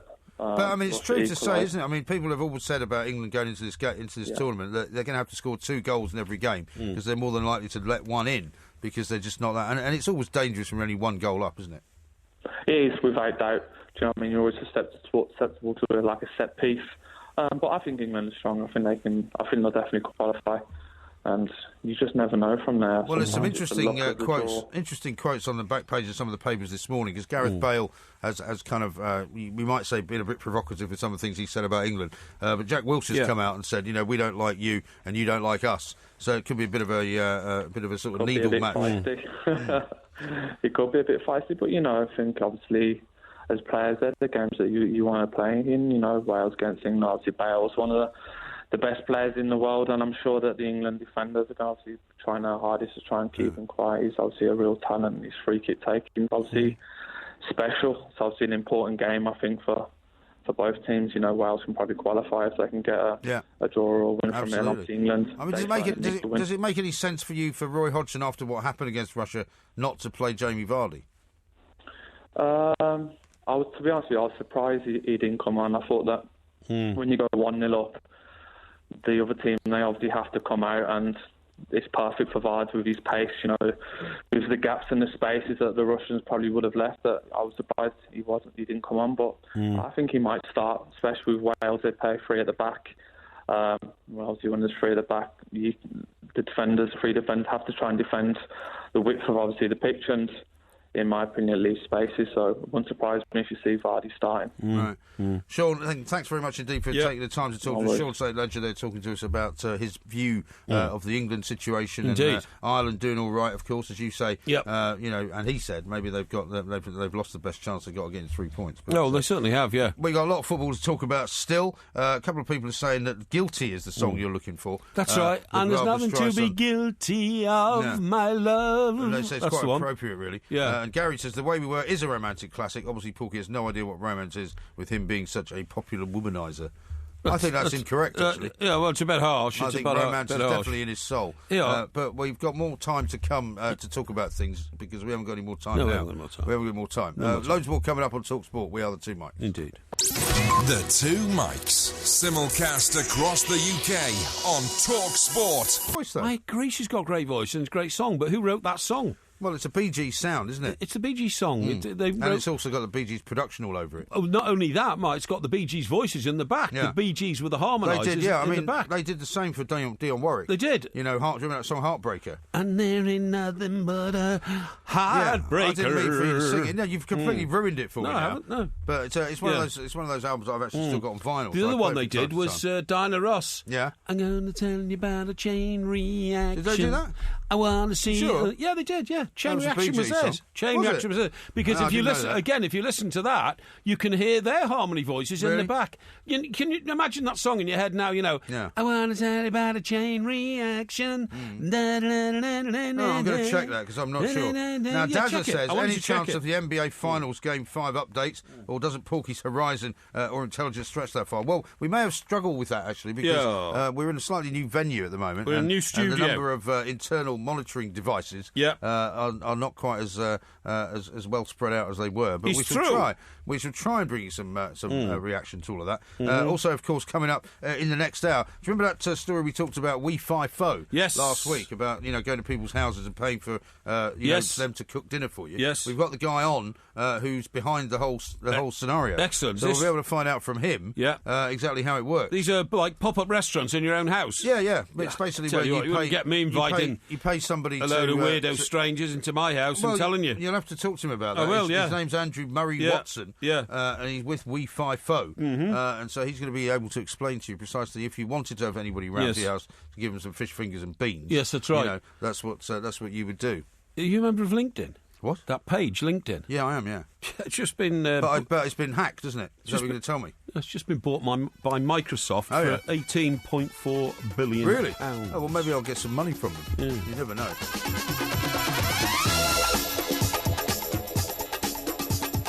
This is Talk Sport. We are the Two Mics, and of course we'll be here all week, and then we're back on the warm-up on Sunday as well. Yep. O'Hara says, I think it's just Barry Gibb you can hear in Chain Reaction, but I will have to double-check that. What? As opposed to the whole... Well, the Bee Gees are made up of the Gibb brothers, right? Yeah. Barry Gibb being one of them. Yeah. He says, I think it's just Barry Gibb that you can hear on that. Oh, rubbish. As opposed to the entire... they never worked individually. For goodness sake, you can't accept anything I tell you if you don't know it yourself. Yeah, they did do. No. Yeah, they did, from time to time. No. You know what I've been doing in the last 24 hours or so? I've been doing revision. About to find out. Revision. Yes. Now, you might remember a long way back into the deep and distant past. God, I used when to you hate revised revision. for the A-levels. You probably always tried to cut corners and all that. Well, I used to do it at the last minute, you see. But my son, my 11-year-old, is about to have his exams. Oh, yeah. Because they now have exams at the end, at the beginning of this last bit of the summer term. Yeah. And so we've been doing history revision together. Okay. So what subject? Well, history. Yeah, I know. What part of history? Well, he's got to do his history revision for this weekend was Thomas Beckett. Oh yeah, which he was very good at. Actually, I can help him with all that. Yeah, can you? Yeah. Oh, maybe give him some crib notes that he could use. No, Thomas Beckett. Yeah, what else? We were looking at the feudal system. The what? The feudal system. I'll tell him all about that. Yeah. What can you tell us about the feudal system? Well, in the feudal system, you know the word furlong. Furlong. Yeah, used in horse racing. Yeah, that's right. That comes from the feudal system. Really? Every peasant got a furlong. Horse racing? No. He got a furlong of land to till and grow stuff on. You know what I mean? That's where it came from. Oh, okay. Yeah. How long is a furlong? 22 yards. Is it? Yes. Oh, okay. Yeah, why a furlong then? Where did it come from? It's 22 paces. Right. But, what was the origin of the word furlong? It was French. Was it? Fur, F-E-R, right? Lunge. Are you sure? Yes, lunge. Okay. L-U-N-G-E. Right. And it was actually it was designated as the exact length a bowman should take whilst preparing to draw and fire his arrow. The exact length? Yeah, 22 paces. What do you mean? What, you mean he walks forward 22 paces yes. and fires it? Well, I thought they were all in a line, weren't they? Yeah, they are. They'll walk forward together, though. By the time you pull your arrow out of your quiver... Right. And bring it to your bow. You then put it into your bow and you pull it back. But wouldn't you just be stationary? No. Then you have to... No, because you're advancing on the enemy. Oh, I see. Then you have to find the trajectory for your arrow, right? All that takes 22 paces. Oh, okay. And that was called a furlong. Okay. Yeah. What else can you tell us about the feudal system? Because furlong in French means of the right length, you see what I mean? Does it? Yeah. You sure you're not just making this up? No, of course I'm not. Oh, okay. Right. Well, so anything else you can tell us? About the feudal system? About the feudal system. Well, feudal system basically... Apart from the fact you quite like it to come back. No. Feudal system basically let people know exactly where they were. If they were trash, then they lived in like a hovel, peasants. Literally. Yeah, peasants, yeah. And they tilled the land. Right. And that went on until about the 13 or 1400s. And did they not have to pay upwards to the old barons? Yeah, of course you did. You didn't have any money yourself. You gave it all... They're running the country taxes they used to pay up. Taxes were usually about 95%. Yeah. All you got was enough to make a loaf of bread once a week and feed the family. Yeah. And even then, a lot of them starved to death, you know what I mean? Right. And if you stole It wasn't a great system, really, was it? Sorry? It wasn't a great system. Well, it wasn't great, but it was a very basic sort of economy in them days, you know what I mean? I've got Chain Reaction here. It's described as a melodic R&B song. Yes. It was sung by Diana Ross and written, it says here, by the Bee Gees. Thank you. Who also provided the backing vocals for the single. Thank you. You're right again. Thank you. I got got a that roll here, right. Porky. Now, I'll tell you what else I'm right. Yeah. What did I say at the start of the show? Did I say, look, can you not see this incredible blinking catastrophe emerging in Lille on Wednesday? Well, we just talked about that. Yeah, I know, but we talked about that in the last hour. I know, but what I'm saying is... I just said we weren't going to talk about the Euros throughout the whole show. No, we're not. But what I'm saying is I'm way ahead of the game because tomorrow morning's papers have just come in and it says a gang of 150 Russian ultras are on the loose and plan to attack England and Wales fans. Yeah, we know all that. Right? Yeah. And now somebody better do something about it to stop them. That's exactly what I'm saying. I'm raising the alarm. Well, who is I hope people are listening. Who is going to do anything to stop them? Well, the authorities have got to get in there and do it. Yeah. Here's one from Duncan and indeed from Alan. Porky, you pillock, a furlong is 220 yards. Yeah, what did I say? You said 22. No, 22 times 10. No, you said 22 yards. No. A furlong. Yeah, furlong, that's right. Yeah, furlong. 220 yards. Because if a horse race is like 8 furlongs. Oh, yeah. If it was 22 yards, it would be about 170 yards. Yeah, that's long. right. It wouldn't be very long, would it? Short horse race, wouldn't it be? 22 yards is the length of a cricket pitch. You know that, don't you? I didn't know that, but if you say so. Well, I've never played cricket. Sorry? I've never played cricket. Oh, you don't play cricket? No. Of course they don't in Scotland, do they? I didn't go to school in Scotland. No. I went to school in London. No, but your father was Scottish and he brought all these sort of Scottish my school habits my school didn't play Hampstead. cricket. We played football in the winter. Yeah. And in the summer we did athletics. Really? We didn't play cricket. I did athletics and tennis, but I also played cricket. because I was You must have been very multitask. busy. Yeah, I was, yeah. Yeah, I was, yeah. Dazza says this, having no weirdos in my home. Porky, there's a weirdo going in your home and it's not the housekeeper. That's a bit harsh, I isn't think it? he's referring to you. Yeah, I had a nightmare with the housekeeper over the weekend. Because, Did you? of course, well, I had to get around to open that bottle of wine. Oh, Because what? How was it, the bottle of Fleury? It was okay. How old was it? You know... Sure it wasn't one she's given to the down and outs? No. It was a few years old, but... well, how many years old? How can you have a bottle of wine like that that's a few years old? About 5 years old, I think. Why would you not drink it for 5 years? Well, because it's a vintage sort of wine, you know. Uh-huh. Yes, it was okay, but I mean, it was a shock when I unwrapped it because it was wrapped up in a nice bit of paper, nice bit of soft tissue paper, and to find it had a cork. Was it in your wine rack? No, Do you have a wine rack? Yes, I have a wine rack. Really? Yeah. Is there anything in it? Yeah, a lot of wine, actually. What sort of wine? Oh, reds and that kind of stuff. You don't put white wine in it because white wine goes in the fridge. But, no, I was quite shocked to find a cork in it because, of course, I've learned now that cork is not good to put into the tops of bottles because it lets too much air in. It's not so much that it's not good. It's just that very few places now actually have corks in their wine. Well, that's right. It's mostly French wine that does. I actually had a bottle of wine and a bottle of Bordeaux, in fact, on Saturday night when I was watching the England game. Bottle of Bordeaux. And that had a cork in it. Yeah, excellent. And I actually had to look for the corkscrew because, like you, I hadn't used one for such a long time. I'm telling you, my bees were mad enough. Now, what do you think about flying cars? What? Flying cars. What do I think about them? Yeah. Well, that's one of those things that we've been told would be the future for about sort of 40 years. You know who's... and it's never happened. Do you know who's who's invested $70 million in flying cars? Is it the guy from Tesla? No, it's the... Richard Branson? No. The company that's Jeremy Paxman? No, is it Amazon? Amazon? I think it's Amazon. Well, Amazon, the online delivery company. I think so, yeah. Yeah, I think so, because they're into everything, aren't they, these days? And do you know what they look like? I've seen some diagrams of them. They look just we've seen them in Back to the Future, haven't we? Yes, I suppose. Flying DeLorean. Well, it wasn't really flying, was it? I mean, the car in Harry Potter's flew more than the one in DeLorean's. No, of course it was flying. In Back to the Future. No, the Ford Anglia flew. That was the only car that did. Yeah, but no, in one of the Back to the Future films, when he goes into the future, the cars are all flying around. Well, yes and no. But yes. I thought that was all. I thought it was all sort of mystic and mythical and all that. But what I was going to say is, the cars I've seen the diagrams of, they look just like Supercar. Now, do you remember Supercar? No. Supercar. No, I don't. Supercar. No, I don't. It flies through the air. It goes in the sea. What are you laughing at? Eh? That was. It flies through the air and it goes in the sea. Well, it does. It's not meant to go to sea. It is. It's a flying car. Yes, but it's so good. It can fly. It's also a submarine. Yes, exactly. Really? It's flying supersonically from one side of the earth to the other. I don't remember Supercar. Was that a cartoon? No, it was a puppet thing. Was it? Was a puppet thing. Yeah, but it was brilliant. Well, like Stingray. Yeah, it was like Stingray, but Supercar was such a powerful. It wasn't a Jerry Anderson one, though, was it? Yes, it was. I'm sure it was. Yeah, really? And the guy who flew Supercar, I can't remember his name now, but he looked like the guy from Mad Men. John, what's his name? I don't know. Square jaw and all that kind of stuff. I never saw Mad Men. Yeah. So he'd fly the car around and he had a sidekick. It was a bit like Batman, but in a flying car, if you see what I mean. It was a red, like a Ferrari sort of red. Yeah. And he used to fly around, but Supercar could do everything. So, for instance... here we go. Mike Mercury pilots the Supercar. Mike Mercury, which can travel on land, sea or in the air. Exactly. I don't remember this at all. Can dive into the sea and rescue submarines. Final episode 1962.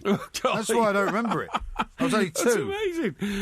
No, what happened was Supercar is flying around one time and they say, Mike, because his name was Mike Mercury, Mike, there's a runaway train in Brooklyn. Yeah. Okay, leave it to me. Right. So he flies up in Supercar. And then what does the Supercar do? Well, I was just about to tell you, the Supercar is about the size of my Mercedes. Right. Okay? Okay. But it hasn't got a back seat, so it's smaller. It's about the size of a little 2-seater sports car. Okay. And it comes down on top of this train, right, in Brooklyn, which is running away with no brakes, and everybody's going, help us, Supercar, help us. And the Supercar lands on top of the train, switches on its magnets, and then just lifts the train off the rail and takes it away to safety. Wonderful. Yeah, I see my old mate David Graham was involved in it as well. Who? Remember the guy that I told you used to live next door to us? He did all the voices. Oh, really? He's credited with being in it. That's brilliant. Along with Sylvia Anderson. See, I told you. Yeah. I told you. I don't remember that. It wasn't as successful as Stingray or Thunderbird. Oh, it was. It was very successful. Well, not to me. Yeah. Anyway. Four Feather Falls was the other one. He was the sheriff with revolving guns. We're out of time, unfortunately, or luckily. More coming up very shortly, including We Five Foe. This is Talk Sport. The Two Mics, simulcast across the UK on Talk Sport and Talk Radio. Crazy, but that's how it goes. Millions of people living as hoes. Yeah, but maybe it's not too late. This is TalkSport. We are the two mics, winners and losers, coming up a little bit later on. And, of course, there will be a podcast coming out as well. Irish one says, please, Mike, do not let Porky help your son with his history exam. He might mean well, but the young lad will be tormented. And lots of people still talking about furlongs and things. Yeah. One here says 22 yards is known as a chain. And is how America was mapped. That's There's also a distance between the wickets in cricket. Exactly, I just told you that. Yeah, you did. Told you that, yeah, so it's fine. And also says Russell Birkenhead, Porky, you're wrong. What a surprise. A furlong is an eighth of a mile. Yes. A chain is 22 yards. Yes, I told you that, yeah, I corrected myself there. Okay. The more I read about these ultras, right, the worse it gets. They tend to dose themselves up on crystal meth before they go into battle. Really? Yeah. Blimey. To make them fearless, right?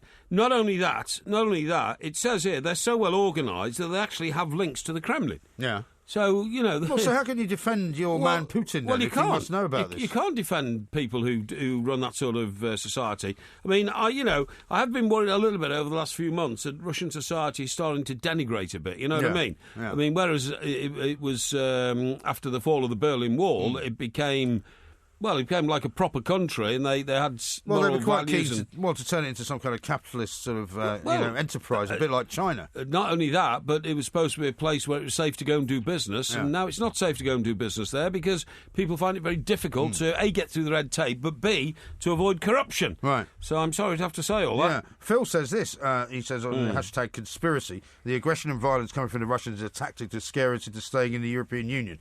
Don't know about that, but certainly... That. I can't imagine that all they're interested in is simply just disrupting a football tournament, because the end result, if they get banned, surely is not a good one for them. Well, there is, of course, this man called Lebedev, right, who is an MP in Russia. Yeah, this is the guy who's been congratulating them, right? Sending congratulatory notes to these guys. So if, and this would be, horrendous if it's the case, if these ultras who claim to be policemen and soldiers on holiday from their duties to go to this tournament, if they're now literally a part of Russia's foreign policy, then we have a huge problem, don't we? Well, surely it couldn't be that, could it? Well, if they say they've got, I'm reading across a massive report, links to the Kremlin, what does that mean?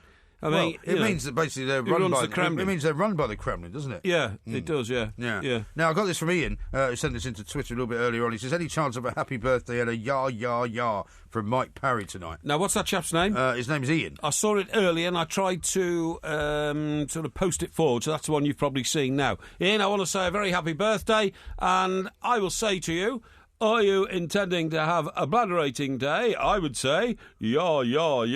There you go. Now, I had this last week, actually, and I meant to read it out, and it's from Tracy, because she said it on Facebook. Oh, yeah. And I promised to read this out last week. Okay. But she says this, because we talk about this being a family show. And I was quite surprised by this. She said, my husband really enjoys your show, and he has made our children avid listeners also, due to the fact he listens to the podcast first thing in the morning when we are all up and about. Could you please say a big hello to Des, Harvey and Eden? Right. OK, hello Des, hello Harvey, hello Eden. There we are. Hope you're having a smashing breakfast time. Yeah, there's a lot of that going on now, actually. That, families listening to the podcast, en masse. Oh, really? Yeah. Oh, well, in that case, I'm glad it's a family show. So you have to be very careful about some of the references that you may or may not make. Yeah, I've got some great news for you, actually. Have you got? It's great for you, I'm sure. On this day, 1935, guess what was founded? 1935? Yeah. Don't know. Alcoholics Anonymous by a man called William G. Wilson, a stockbroker, and Dr. Is this in America? It's in America, and Dr. Robert Smith, who was a surgeon in Akron, Ohio. Akron, Ohio. Yeah, wow. Exactly. And I guess that would have been as a result of prohibition being lifted and everybody going nuts and becoming addicted to alcohol. It said both were alcoholics, and on that day, June the 12th. Is it 12th, 13th today? 13th, June 13th, I'm sorry. It was the date of Mr. Smith's last drink, Dr. Smith's last drink. All right. Yeah. Okay. Yeah. Well, I mean, luckily, have you ever been to an Alcoholics Anonymous meeting? No. I know people that have. Yeah. Yeah. Well, I mean, don't you have to do the old stand-up and I'm an alcoholic and all that? Do, yeah. My name is Michael and I'm an alcoholic. Yeah. And then you have to tell your story. Do you remember one of our friends who should remain nameless? Yes. He was done for an offence which was involved drinking and driving. Yes. In Florida. And he had to go to. I see. He had to go to a drinking meeting. correctional. Well, yeah, but he had to actually go to what was effectively an Alcoholics Anonymous meeting, and he hated it. And he said, at first he refused to do it. He said, "Well, I'm going to stand up and say I'm an alcoholic." He said, "I'm not an alcoholic." Yes, that's right. Yeah. And they said, "Well, of course, everybody says that, but that's why you're here." Well, and you have to stand up and you have to, share. Basically, with your fellows. Yes, that's precisely how you got into this and they situation. all nodding their heads and saying, yes, that's right, that's very right. Very brave of you, yeah, and all that. What I thought was brilliant, it was in Coronation Street, right? Yeah. Peter Barlow was a chronic alcoholic. Yeah. But, and eventually... in real life? No. He's a character in the show. And eventually, of course, his father, Ken Barlow, who's the paragon of virtue within Coronation Street, paid him to go to and he went there and he found the people there so boring. This was the plot in the story that he left and went to the pub across the road. And excuse me. And he had a couple of drinks and then he came back. No. And the point he was making was, I'm not an alcoholic. Right. I like a drink and I go over the top sometimes. Yeah. I've just been across the road and had a couple of drinks. Now I'm back in your meeting and actually my mind's opened up to how pathetic you all are. Clinging to each other because of your inadequacies in life. And it was good. Yeah, but I mean, presumably that's exactly why he needed help, because he was deluded. Well, no, he wasn't deluded because he could only function on alcohol, which you don't want to be doing. I think he wasn't. I mean, look, you can't make fun of alcoholism. It is a disease and people suffer from it and it's shocking. But I think there's a propensity to overdiagnose alcoholism. We know, Mike, in our 30 years or odd, probably a bit more, in Fleet Street and working at newspapers at the very highest level and in the media and radio, we know some very, very heavy drinkers. Yeah. But I wouldn't define them as alcoholics. No, I don't think so. I mean, there would be very few that you would, but some of them were, no question. I think some of them in the old days, when we're talking about the old newspaper clan, they were. And do you know why? Because the system existed when we first started national newspapers where people could literally stay in a pub all day and just drink. They had nothing else to do. Right. They were paid actually as, hangers-on or specialist writers who never wrote anything and all that kind of stuff. And they literally did drift into that lifestyle. Yeah. But... my job was always very active like yours. We were always on the move. Yeah. But being on the move also made that, if you were in town on your own at night, you went and had a few drinks, you went out for dinner, you did things. It was very much part of the job. Of course it was, that's what I mean. Very much part of the job. Yeah. I mean, in fact, if you didn't drink, it was quite a difficult job, I would imagine, to do. There weren't too many people who didn't drink, were there? Our old colleague, Phil Finn, God rest his soul, told me, years ago when we were in America, that a great mate of his, he suddenly became very suspicious of, because... there's two ways of doing it, isn't it? To explain to our millions of listeners, you either work in a pack or you don't, and you go off on your own and you do things. As a reporter, you mean? As a reporter, and then you might get an exclusive, but you might miss out on what the pack are doing. Yeah. That's your decision. Right. But there was one Florida-based guy, and he said whenever he went out on a job with him, they always went out together, always on the lash and all that kind of stuff, know, and nothing ever went wrong. And then suddenly he started meeting him and he started just disappearing at night. Yeah. And so Phil suspected he decided to take the other route and thought he'd better do the same. I know exactly who you mean. Yeah, exactly. He's also no longer with us. Oh, he's not. It was Mike McDonough, wasn't it? And I didn't mean that. I mean, it was a signal for you to give his name away. No, well, I might as well. I mean, God rest his soul. But the point is, what Mike had done is he had decided he was an alcoholic, but he had to go to an Alcoholics Anonymous meeting every day. Yeah.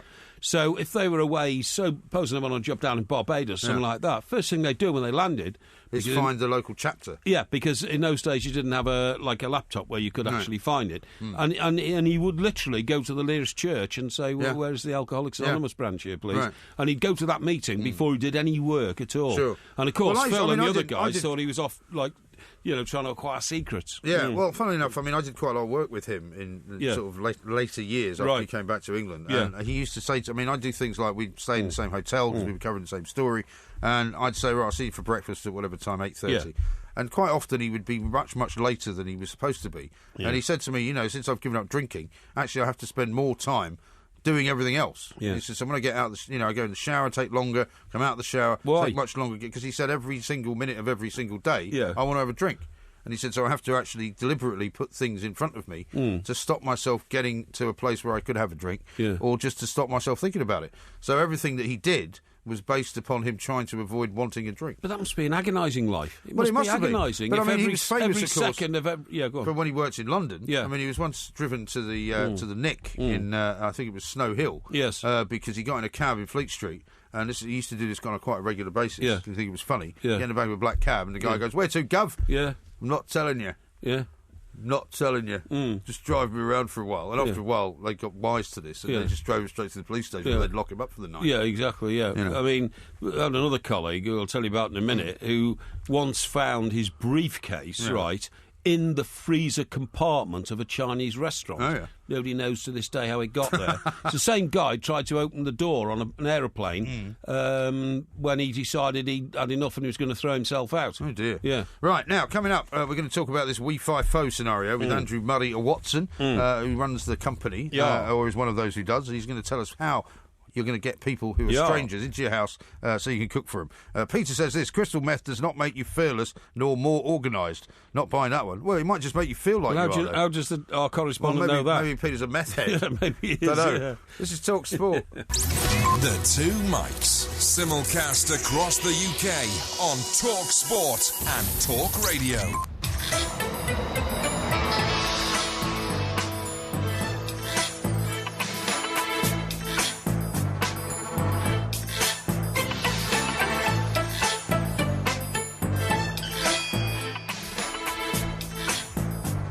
This is Talk Sport. We are the Two Mikes. Loads more coming up. We'll do, of course, Ask Porky tomorrow. It'll be Porky Vision on Wednesday, and then another Porky Quiz coming up on Thursday. But right now we're going to talk about food, because it's one of the things we talk about quite a lot on this show. Hopefully the result of talking about food will not end in the same way that it did with the previously high-profile food critic, who shall not be named, who is still getting grief, I think, over the course of that interview. But anyway, We-Fi-Fo is this organisation which helps people to basically cook for strangers, charge them money, and then organise the sort of dinner party.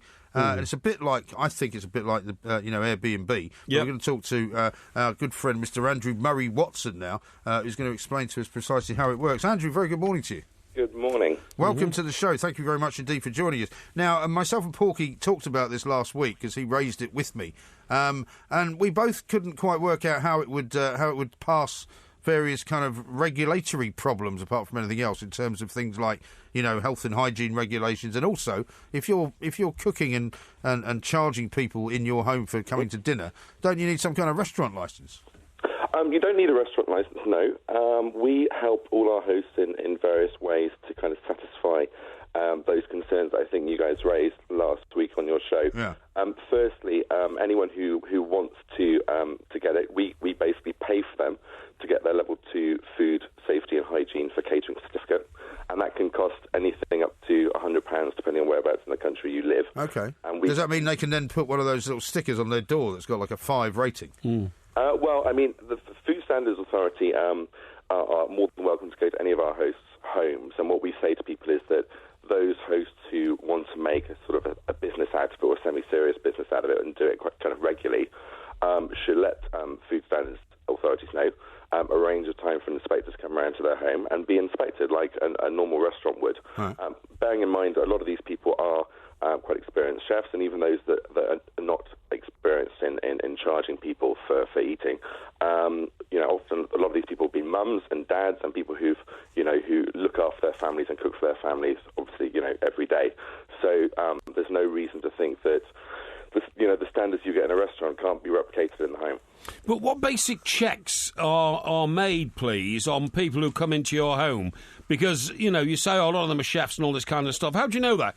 How do you know that they're not unsavoury people? Because you don't have a profile check on them or anything like that. So, I'm really just wondering, Andrew, about it's a weird old world we live in, and open yourself up to the possibilities of, putting yourself at risk.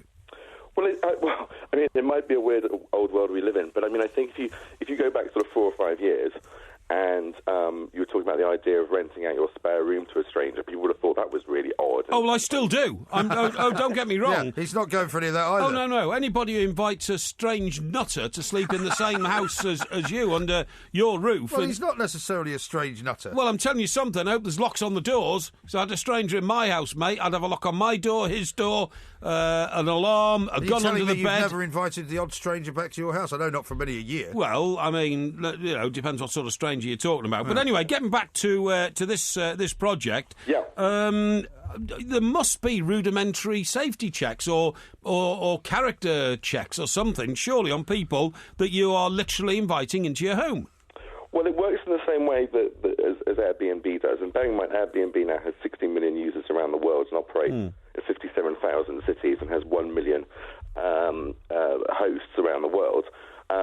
Now, we work in exactly the same way. So essentially, it's community moderated. So if you're a host, you put your menu on the website, you charge people what you think is an appropriate sum, they come round, and then all your guests basically will rate the experience out of 5 stars. And likewise, with hosts, they can rate their guests.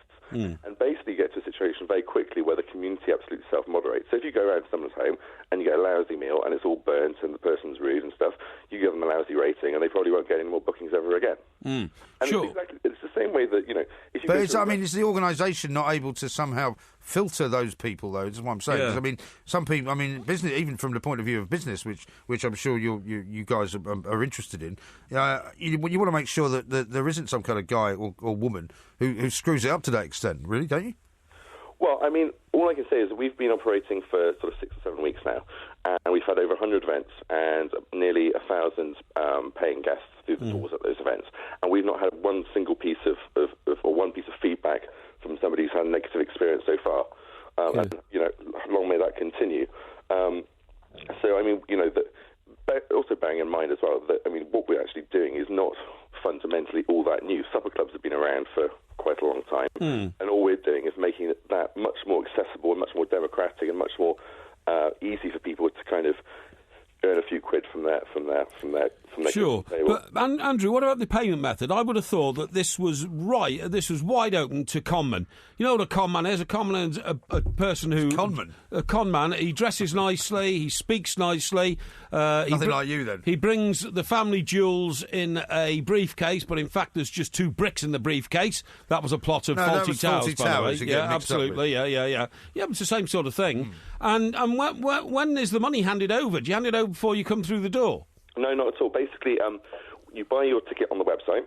So if it's a tenner, for example, you pay a tenner. Right. And then about 24... You know approximately where the event is. So it'll say Bermondsey or it'll say, Warrington or wherever it happens to be.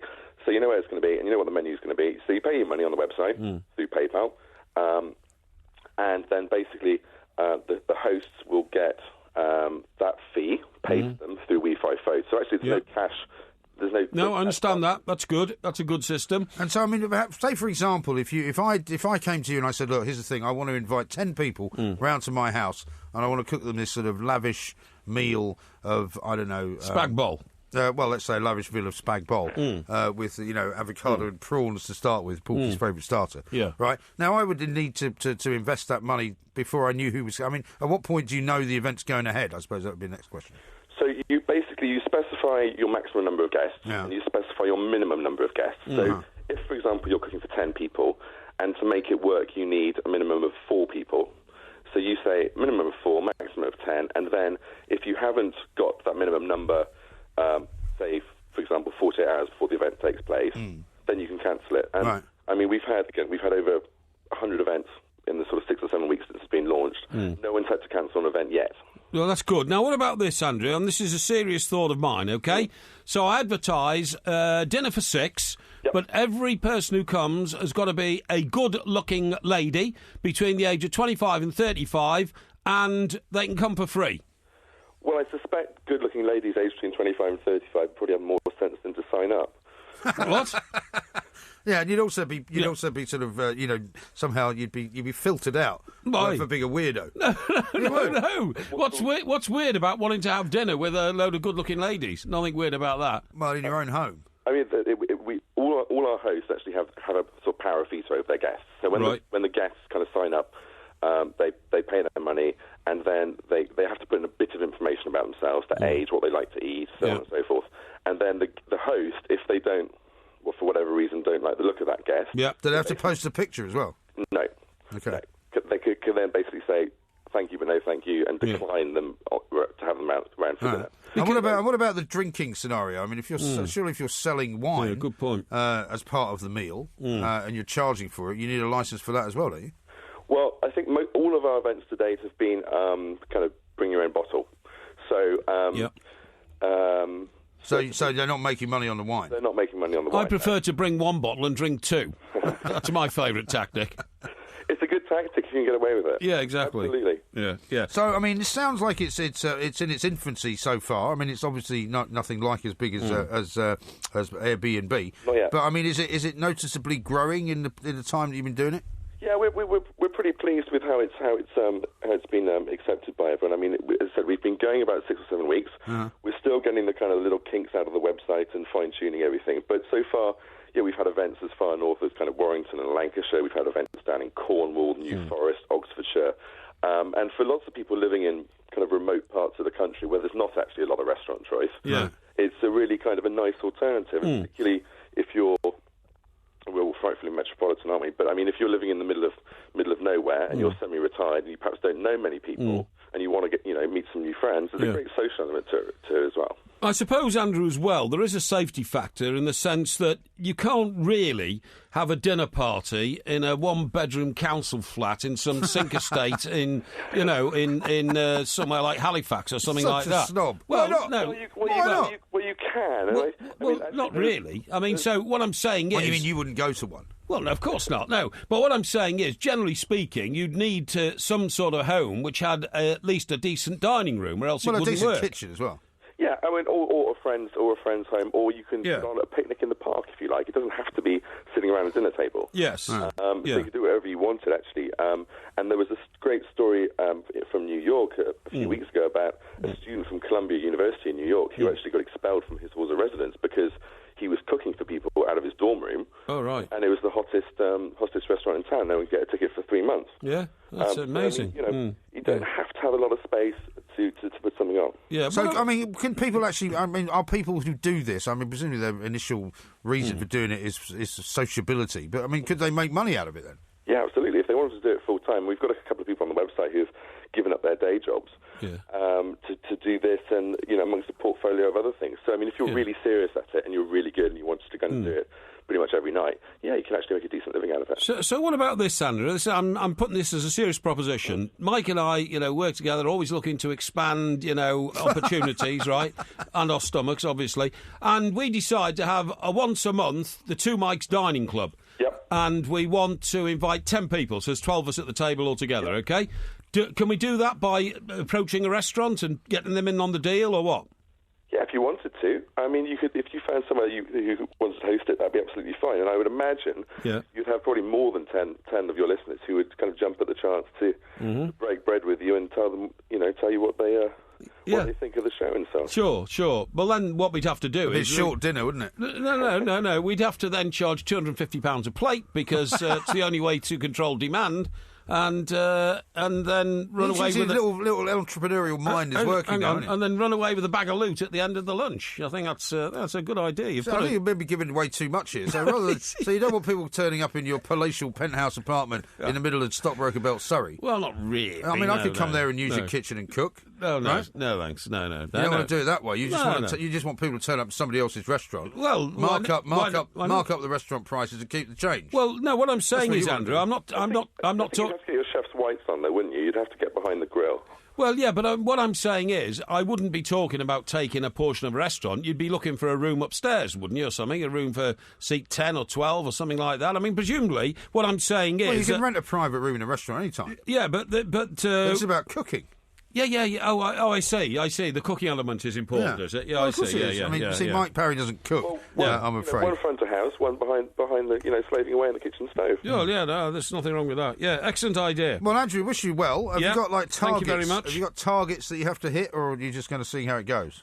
Well, we're going to see how it goes. It's going pretty well at the moment. We would like to start with 10,000 hosts in the UK. That's kind of our first target. We've got a long way to go. But... I mean, I think so far it's so good. People seem to be embracing the concept, and we've got big ambitions. And where do people find WeFiFo?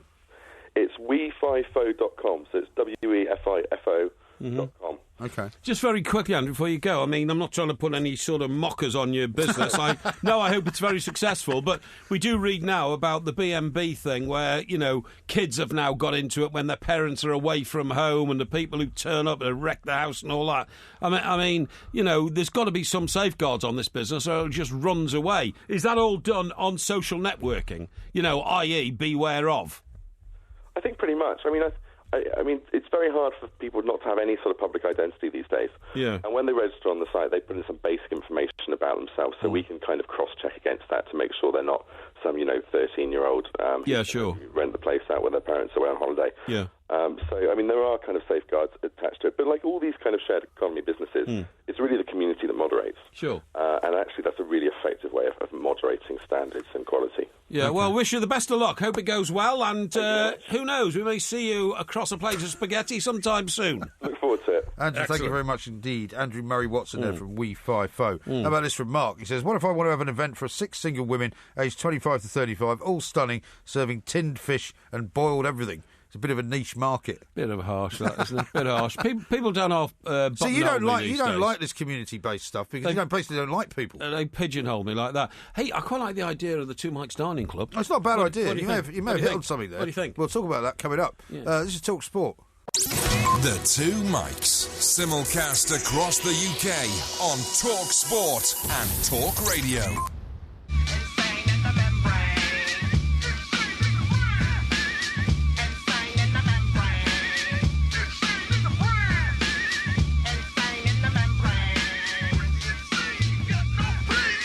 Coming up in the next hour, we've got winners and losers. There's been so much stuff to go on with. I don't know whether we'll be able to fit it all into 3 categories each, really. No, I think so. Really? You think so? Yes, well, I should very much look forward to hearing it. Of course, we can have a Porky quiz coming up on Thursday. There were those last week who said they thought it should be Euro-related, but you're not keen on that, are you?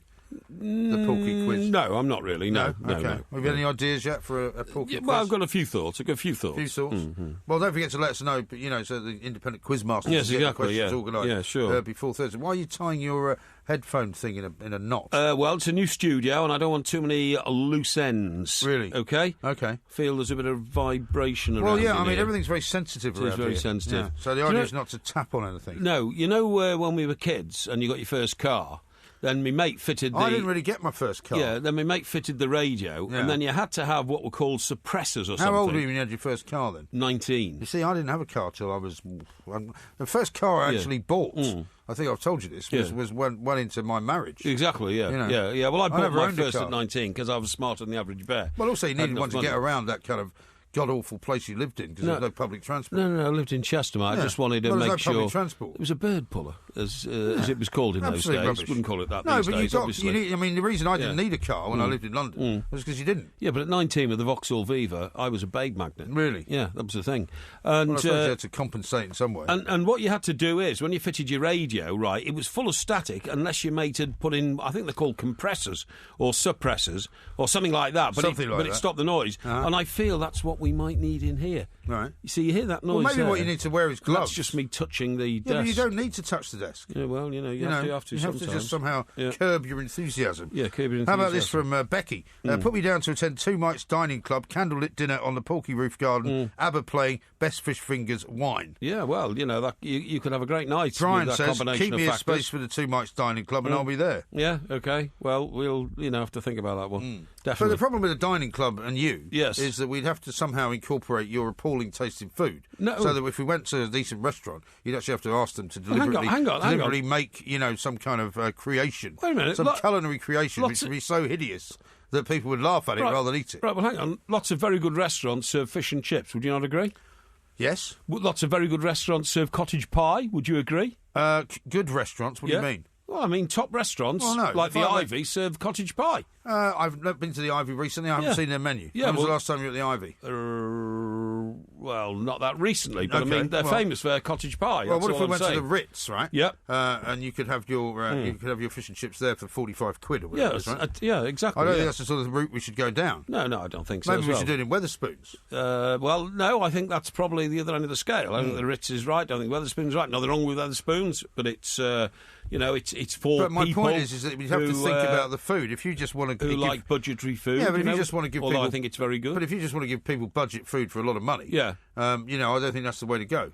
No, I don't either. I think you either give them decent food or I get involved in cooking it. Yeah, well, no, I don't want to do that. Why not? You've never tasted anything I've cooked. No, but you cook foods far too exotic for my palate. Not That's at all. as simple as that. Yeah, no, but that's part of the point. I can't stand peppers. You put peppers in your food. You can't stand peppers? No, I can't stand peppers. No, Why I don't not? like peppers because peppers burn my throat, so I don't like them. They're not hot, though. Well, they are to me. No, they're not spicy. No, they are. I don't like you peppers. eat curry, though? I eat a bit of curry, yeah. What's your favourite curry? Chicken biryani. Right. Yeah. So is that not spicy for you? Well, a little bit, but it's not a korma or anything like that. Sorry, not a vindaloo or anything No, it's like not that, a is it? vindaloo. No, exactly. But I think it's a very good idea, but we have to be very wary about how we go about it. Oh, I totally agree. Because it would have to be a unique experience. I totally agree. Not just you staggering about shouting at everyone. No, that's true. Now, talking about bladderators and diners and all that, right? Yeah. Now, Thomas Cromwell was known as the Great Protector. He was. Right? Yeah. Is that right? Yes.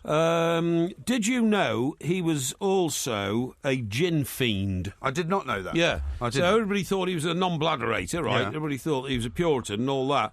Well, Puritans were not necessarily not non-drinkers, were they? Yeah, they're supposed to be. Puritans were supposed to have renounced the... it wasn't the devil's buttermilk in those days. No. It was renounced the firewater. Okay. The notion that Cromwell was teetotal might be related to the popular notion that he banned Christmas. Yeah. It was, in fact, down to Parliament, which also tightened drinking laws in 1645. Uh-huh. But that January, a group of ministers appointed by Parliament produced a new directory of public worship that stated Sundays were to be strictly observed as holy days for the worship of God. I think we should have that these days, for the worship of your own, whichever your religion is. The last 3 Sundays we were working, right? Yeah. What you're saying is if that was the case, we wouldn't be working.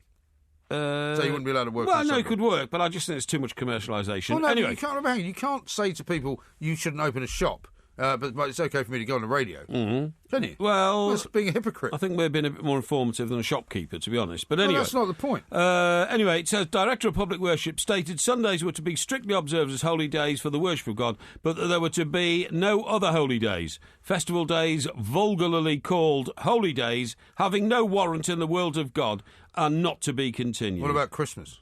Christmas was banned. That was the whole point. He banned Christmas. Why? Now, there is, however, no evidence that Oliver Cromwell did anything other than enjoy a drink. In a letter sent in 1643 to Samuel Squire, a subaltern in the Ironsides Regiment. I didn't know they had an Ironsides Regiment. Yeah, the Ironsides, yeah, that's right. He wrote home to Ely again, Ely being in Lincolnshire, is it? Yeah. Well, no, was it not up sort of Suffolk way? No, Ely's much more Lincolnshire. There's a huge cathedral in Ely with a huge tower. Yes. It's in Huntingdonshire. It's not Ely. Ely, yeah, that's right. Ely. It's in Cambridgeshire, that's right. There is no Huntingdonshire. No, well, there used to be. In various domestic requisites... I think we did a quiz on Thomas Cromwell. A drop of brandy for one, showing he was a drinker. Eh? Did we not do a quiz on Cromwell? No. Yeah, we did. Don't think we did. I'm sure we did. Oh, yeah. You got a 3 out of 10. No. Because there was a St Ives reference, wasn't there? Remember? There was a St Ives reference. St Ives, that's right, yeah. St Ives. Yeah. Anyway, I'm getting to the bit here where he used to get bladderated, right? Okay. So... we're going to run out of time in a minute. Yeah, so he was prone to revelry. The 1657 wedding of his daughter, Frances, when he was supposedly Lord Protector, Cromwell drank so much wine, he ended up throwing it over the guests and danced. The wedding feast scaled new heights when he thought it was funny to smear puddings all over his guests' seats and then make them sit on them. Oh, dear. Yeah, he carried out practical jokes. Yeah, oh, what an idiot. That's horrendous. It is, yeah. I had no idea he was so wild and crazy. Well, we'll talk some more about that.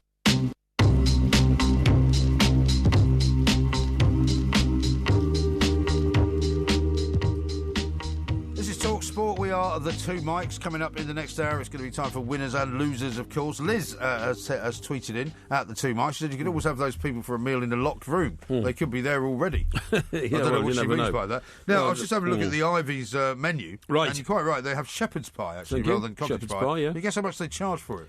£24.50. 19.50. That's not bad. Deep fried haddock, mushy peas and chips, 18.50. That's not bad. Two double pork sausages, Colcannon cider gravy, 14.75. Oh, that's very reasonable. The Ivy hamburger, 16.50. Well, that's not bad, is it? Dover sole, 39.50. Yeah, that's always expensive, Dover sole. 16.50 for a hamburger, it's not cheap. Well, yeah, but I mean, you're talking about the Ivy. It's one of the most famous restaurants in the world. 19.50 for basically for shepherd's pie. Yes. I mean, I could probably make shepherd's pie for about 30 people for that. Yeah, you could. Yeah. But now, somebody is suggesting that you've got Thomas Cromwell and Oliver Cromwell confused. No, I haven't. Are you sure? No, definitely not. No, this is Oliver Cromwell. Believe me. Okay. Yeah. I've got a history book on him. All right. So I know what I'm talking about. History of Oliver Cromwell.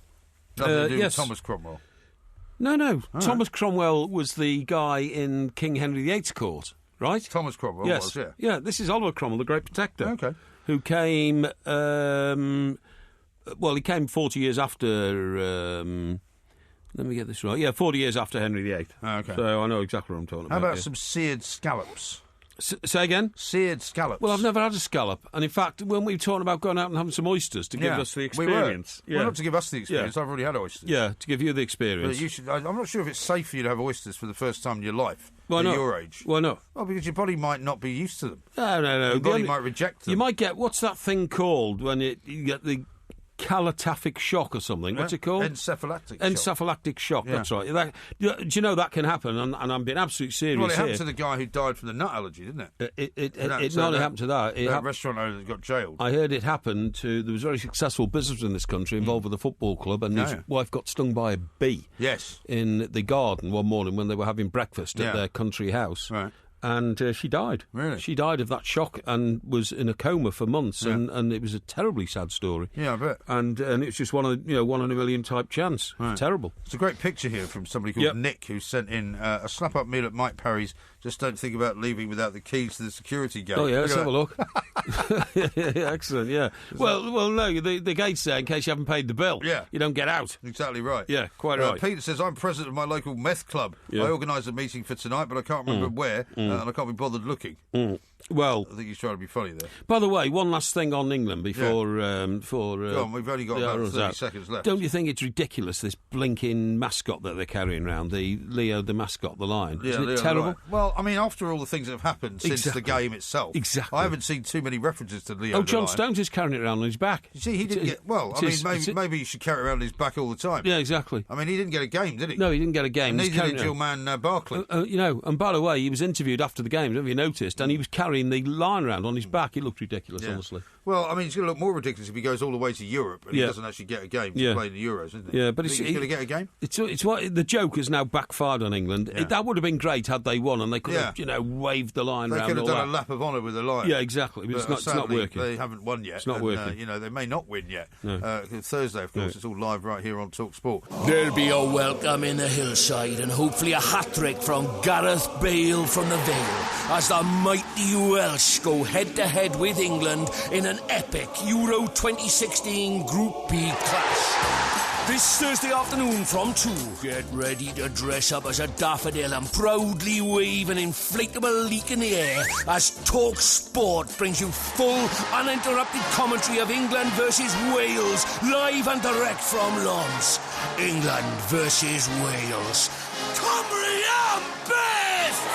This Thursday afternoon from 2 on Talk Sport. Official broadcaster of UEFA Euro 2016, France. All right, boyo.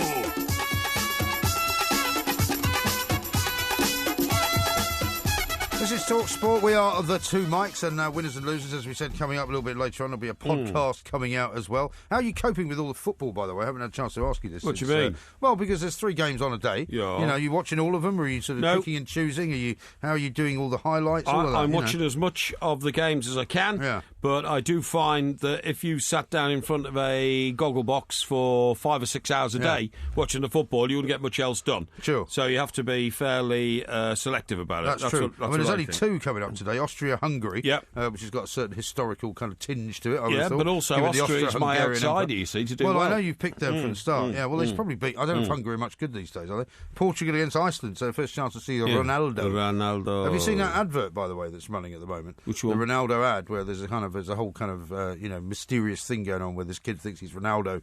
Ronaldo's kind of being stalked in a way by this kid. Really? Who thinks he's Ronaldo. Yeah, it's quite clever. Is it? It's an ad for Nike, yeah. Oh, yeah, well, it would be, you've missed it? Well, I don't know, I've probably seen it, but I miss a lot of ads, they sort of whoosh over my head. Do they? Listen, I'll tell you something I found out over the weekend. Yeah, go on. Amazing this. Are you a fan of Thomas Hardy? Thomas Hardy, yes. Well, I've read a couple of his books. Which ones? I read Under the Greenwood Tree, and I read Desperate Remedies, actually, was, I think, one of the first ones he ever wrote. What was it about? Well, everything is all about, consequences and long lost, love lost and all that is kind it of thing. Really? And lots of it is a sort of metaphor for the pain of life, I think you would say. Amazing. I think I read Test of the D'Urbervilles as well. Test of the D'Urbervilles, yeah, sounds good. Now, the reason... Have you read any of them? No. Why not? Well, I don't know. I never got round to... but I know he's an eminent literary figure. He is. Now, the point is, the reason I became aware of it is that I was sent a property journal, right? And the Grade 2 listed house, which he didn't live in but formed part of his life, is up for sale at £750,000, OK? Right. Now, this is a vicarage in Cornwall, or it was a vicarage in those days. Yeah. And there's a most haunting story about it involving Thomas Hardy. Right. What happened was, when Thomas Hardy was a very young man, we think he was about 23, right, he had a girlfriend called Emma Gifford. OK. Right? Yeah. But Emma Gifford was already betrothed to a chap who lived in this vicarage. Right. And his name... And by the way, this is in a tiny village called St Cleather in Cornwall. Yes. And the guy who lived in this vicarage was William Sargent. Now, I can't work out whether he was the vicar or not. I don't think he was. I think it was just called the vicarage, OK, the house. Yes. And it was in 1872. Well, a lot of those places just were called exactly, that, exactly. That's what I mean, yeah. So anyway, he pulled his trap up outside this house, the vicarage, in St Cleather in Cornwall. Right. And Emma Hardy... Emma Gifford. Emma Gifford became Emma Hardy. Emma Gifford climbed down from the trap and said to Thomas, "Wait here." And then she went into the house and she told this chap, William Sargent, that she was breaking off their engagement because she'd found a new love. Oh, really? And that new love was Thomas Hardy. Oh, I see. Right? Yeah. Now, Thomas Hardy was still... Well, it sounds like he got a lot of inspiration for his books from his private life. Well, he might have done. He might have done. Now, Thomas Hardy was so nervous that, this was going to happen and that she would now pledge herself to him that he did something terrible, which he haunted him for the rest of his life. Right. As she climbed back into the trap and he, shook the reins to tell the horse to start moving, he noticed to his right that heartbroken William Sargent was standing in the window taking his last look at his former love. Yeah. She was literally driven away. Emma Gifford, who she had drifted away. So do you know what he did? What did he do? He raised his right arm and he put it around her shoulder and pulled her close towards him, which, he was using as a gesture to the other chap that she's mine now, right? That's not very nice. It was like rubbing salt in the wound. Well, it was sort of rubbing salt in the wound. But the problem was... the problem was... What was the problem? The problem was that the chap who came to the window, William Sargent, had advanced tuberculosis and died about 3 weeks later. Oh, did he? And nobody Did she know knew. that? They didn't know that. Well, if they did, Thomas Hardy was never told. You see what I mean? And do you know what happened? No. He wrote a poem about it called The Face at the Casement. Oh, yeah. Casement being a window. And that was written after... his wife subsequently died many years later. What, the same Emma? The same Emma. Wow. Yeah. A lot of people died young in those days. They did die young, you're absolutely right, yeah. Sargent died just a few months later at the age of 23 and is buried in the 23? churchyard. Yeah, Dear 23. And is buried in the churchyard opposite the vicarage. But he wrote this poem after his wife died, and when asked why he'd written the poem, he said... to purge my soul for the deed from hell. Oh, yeah. So he realised what he'd done. He didn't think that when he put his arm around her, did he? No, he didn't. It was a split-second thing. It was just instant. Isn't that an amazing story? It is. Well, I mean, many people, when they get involved in that sort of jiggery-pokery, and in those days doing something like that was probably as bad as stealing somebody else's wife. Yes, that's right. When you were betrothed, you know, it was something that was a big thing. Yeah, exactly, It was all very much, sex before marriage. Well, very much so. So, I mean, you didn't feel guilty when you were, consorting with various other people's wives, did you? Well, you didn't sort of think about it because it was... You considered it to be, a notch on the old... Not at all. I'm not going to say the bedpost. Not at all. But, like a sort of another star on your lapel. No, nothing like that at all. I bet you did. If a young lady wanted to spend time with me, who was I to say no? You know, indeed. You were much in demand. My mission in life has always been to help others and make them feel happy. Yeah. Absolutely Listen, right. Isn't one of your lads got a bad hay fever situation? Actually, funnily enough, because of the rain this weekend and not so much this weekend, but the last couple of days, it's very much abated. But yes, one of them does, yeah. Because the Met Office is introducing a new app which provides pollen counts up to 5 days ahead. Yes. As well as morning alerts on days when levels are expected to be particularly high. It's relatively easy to find pollen counts for the days ahead, I think. I don't think that's particularly unusual. Yeah. But it says here that 11% of the country suffer from hay fever symptoms so severe they keep people off work. Really? That's quite a lot, you know.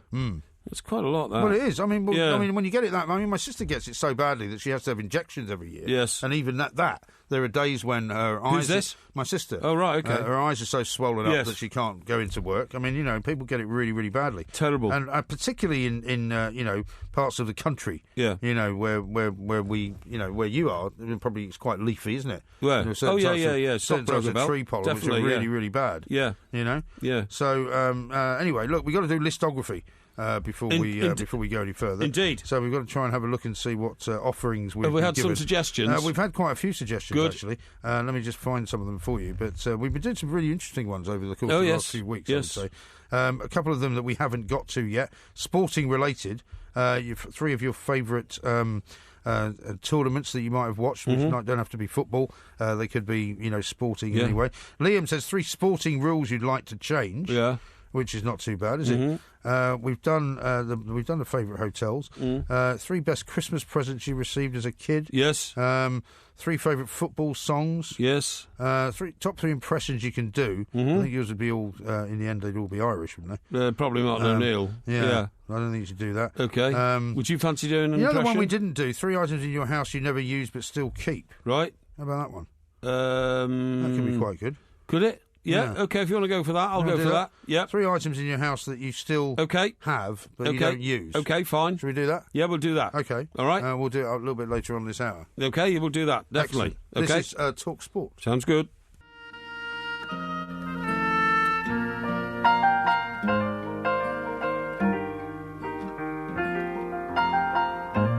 Ever seen a blind man cross the road, trying to make the other side?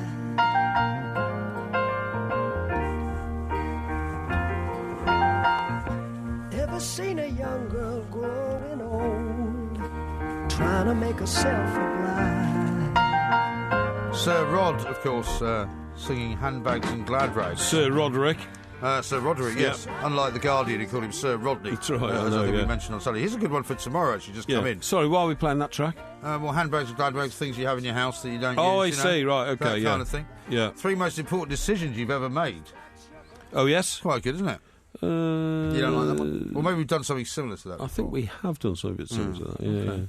All right. So, are you ready to go with 3 things that you still have in your house but you don't use? Oh, you want to do it right now? Yeah. I thought I had a bit more time to think about I it. thought so too, but apparently we haven't. did it right, now, OK, right, Things are moving very fast in this show. Well, why don't we go one at a time? Do you want me to go first so that you can... Yeah, go on, you go first. My first one is, I've got one of these vegetable choppers, like an electric vegetable chopper. Oh, yeah? Which somebody gave me. And I've never actually used it. Never actually used it? Right. It sits in the cupboard. Right. I took it out once and had a look at it. Yes. And it's one of these things where it's just got a kind of a blade that goes around. Yes. So apparently you just stick an onion in there or you stick a carrot in there and it chops it up very, very finely. But I don't like the idea of it somehow. Why? I prefer to chop my vegetables by hand. Well, not by hand, but with a knife. you know. Yeah, but when you've chopped an onion by hand, then you've got to wash your hands and try and get rid of the onion impregnation of your skin and all that kind of stuff. I'd be quite in favour of that sort of thing. But the thing, I'll tell you one of the reasons I don't really use it is because you then have to wash it. And washing it is a much more complicated thing. Right. Because it's got an electric motor and all of that. You know, I'm just not keen. Okay. So I don't use it. Okay. Right, my first one is, for some unknown reason, I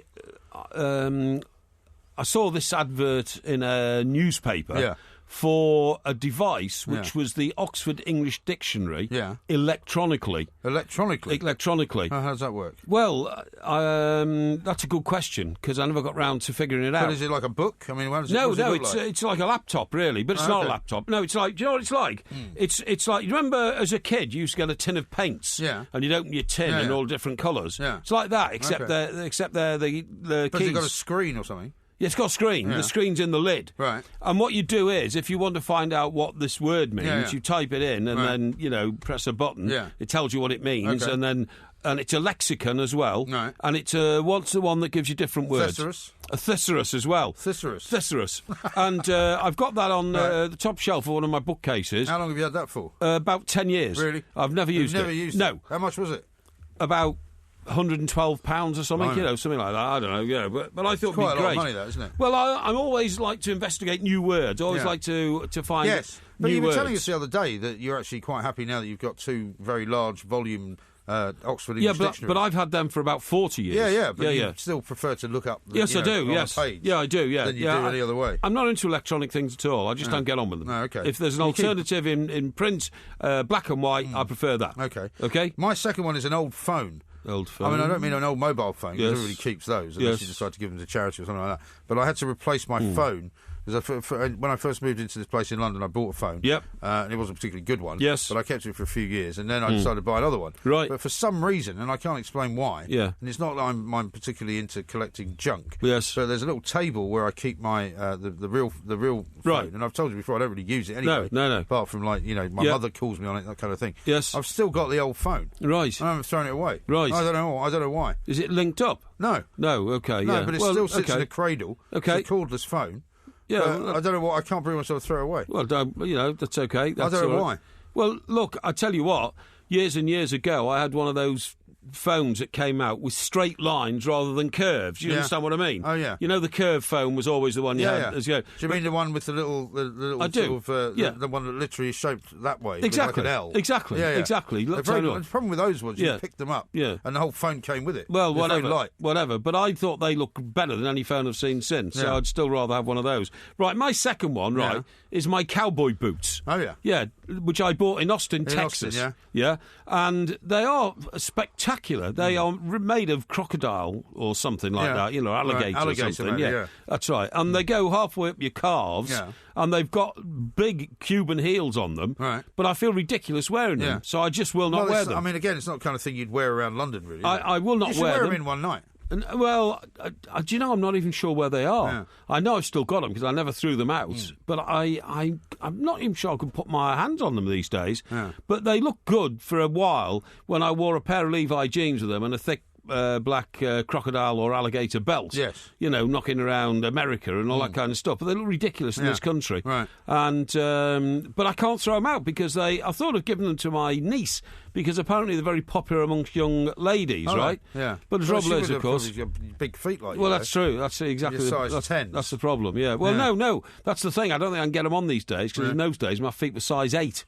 Well, your feet have grown. Yeah, they've grown. Yeah, definitely. Really? Yeah, is that because of water retention? Well, I don't know, but I mean they have. You know, they've expanded a bit. So you know, I don't know. You wouldn't want to put them on if you can get them off. No, exactly. That's the point. That wouldn't be good. No. I'm going to say the only thing I can really think of that I don't use in my place in London. Anyway, I've got a collection of VHS tapes. VHS tapes, which are not necessarily. I've got a lot of those. Yeah, but you've got a machine to play them on, haven't you? Yes, I have. Yeah, I've still got a. I mean, I haven't had a machine to play these on for ages. Oh, yeah. And it's all. It's nothing to do with like films that I'd bought. It's all to do with stuff like I remember when my daughter was born, for example. Yeah. We used to. This is how long ago it was. We used to hire a video camera from places like radio rentals or whatever, which used to still be around, or Vision Hire, one of those. Sure. and you'd hire this whole sort of kit and caboodle of a video recording device. Right. And then you would have it all transferred onto VHS. Yeah. So you could watch it. So stuff filming your baby and all that. Yeah, sure. Right? Yeah, so I've got loads yeah. of these things. I've also got a copy of my appearance at Wembley when I played in the joint Express and Star football team. How wonderful. Where we won the... What do you mean how wonderful? We won the tournament. We won the tournament. Excellent. And Well we're done. very happy because we beat the Sun in the final. Well, I'm always happy and the to Sun had hear that. all these kind of ringers that turned up. Yeah, sure. And when I can only say and in those days, it was a long time ago, when the referee asked for anyone to have, if they were wearing jewellery to have it removed, almost the whole team went to the sidelines to take earrings and stuff out. And they were all kids from they were all kids like block boys and kids from the printing room and everything else. They weren't journalists at all. Exactly. But we beat them on penalties. Excellent. So a load of VHS tapes, which I don't know if I'll ever play again. Yeah, exactly. Yeah, I should probably get them transferred onto DVD or something. Well, that's right. So my third one, right, is without doubt my Sony Walkman. Oh yeah, still got it. Okay, yellow. Yeah, and waterproof. Is it? Yeah. Does it still work?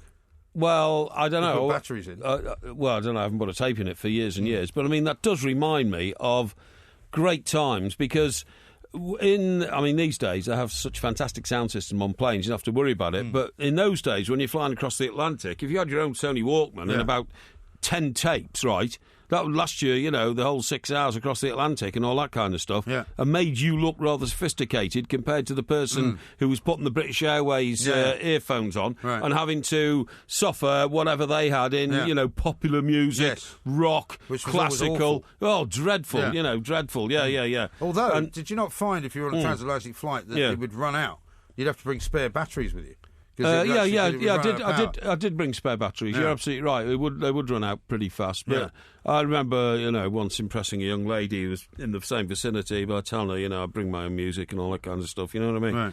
It was very useful. But you could use it anyway. Use it in the car. You could use it, I don't know, when you're walking. First time I ever had a Walkman. I didn't actually buy. I think I bought one eventually, or somebody bought me one for birthday. Yeah. But the first time I ever tried one was when I went to New York once, and it was, and my sister had one. Right. And I put it on, and I walked down the streets, and I thought this was the coolest thing ever. Yeah, exactly. Because you're walking down, streets of Manhattan. That's right. And I was listening to a Diana Ross song, funnily enough. Really? Which one? I'm Coming Out.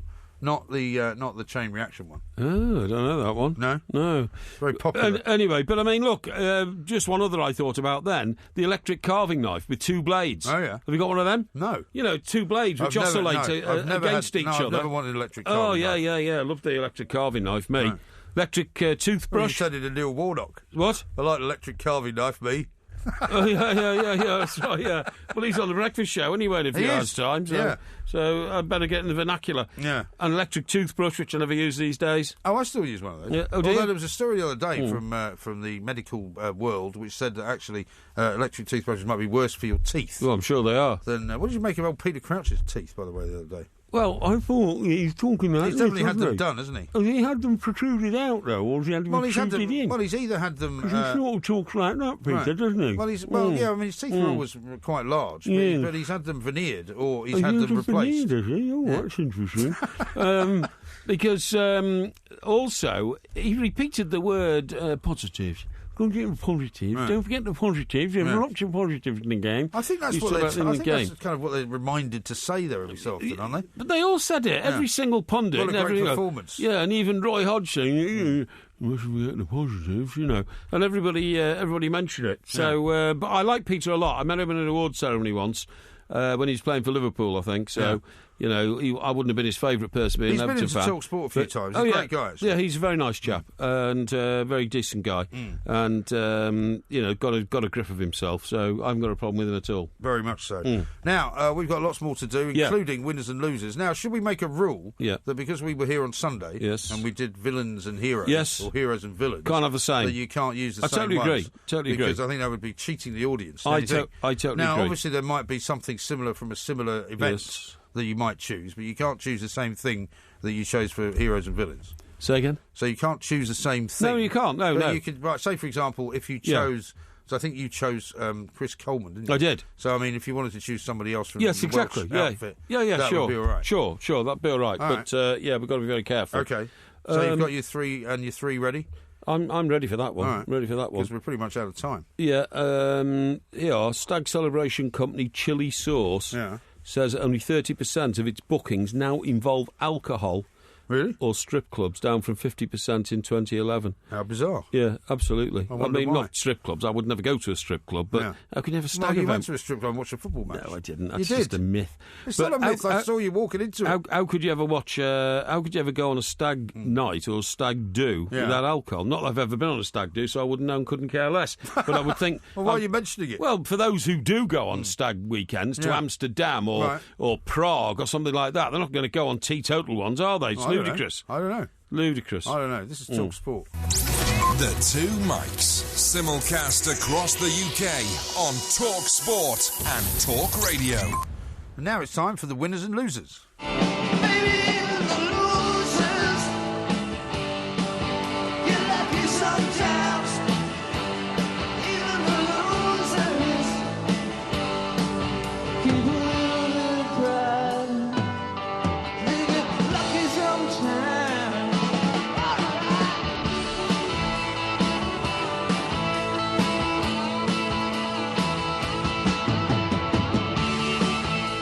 Extremely controversial competition this. We have reached now competition 4 in the history of the Two Mics. So far it's 3-0 to me, but Mr. Parry's putting up quite a fight in this one. Oh, yes. It's leading 4.5 to 3.5 at the moment. We haven't discussed who's going to go first with their winners and or losers, so which would you prefer to do? What comes first? Losers first. Losers. I think I'll go with the losers first, if you don't mind. OK, please do. Thank you. Go on, OK. then. Right, my first loser is England's defence. OK. It's got to be against the Russians. I'm awfully sorry, but 5 members of that defence, Joe Hart, Smalling... it was pointed out to us earlier that if Smalling was not the shorter of the guys who wasn't able to stop the header, that would be Danny Rose. That was Danny Rose, who was also culpable. Even the great midfielder Dele Alli, when he came back, he didn't track his player back, and therefore England defence. I'm sorry, the main loser, because 2 minutes after the 92 minutes, we should have held on to that lead. And if we don't know how to hold on to that lead, we're in terrible trouble, OK? Yes. Now, my second one, is Reading, OK? And that is because tonight they've appointed Jaap Stam as their manager. They have? What's wrong with that? Well, they're the latest club to get romanced into the idea that if you appoint a big-name manager, you will be appointing a brilliant manager. Yeah. The fact is that Jaap Stam hasn't got any experience whatsoever or any record of success in football management in this country. Yeah. He's got very limited experience as a football manager in Holland, where he ran youth teams, and it's simply ridiculous to appoint him to a club whose only ambition now is to get itself back into the Premier League. OK. Eventually, and start playing amongst the elite of English football in Europe's most fiercely contested league. It's ridiculous. It's a good place for him to start, don't you think? No, it's ridiculous. No. It is not a good place for him to start. Name me one great footballer in our lifetime who's turned out to be a great manager, and you can't, because it's never happened, and it will never happen, and they keep doing it, right?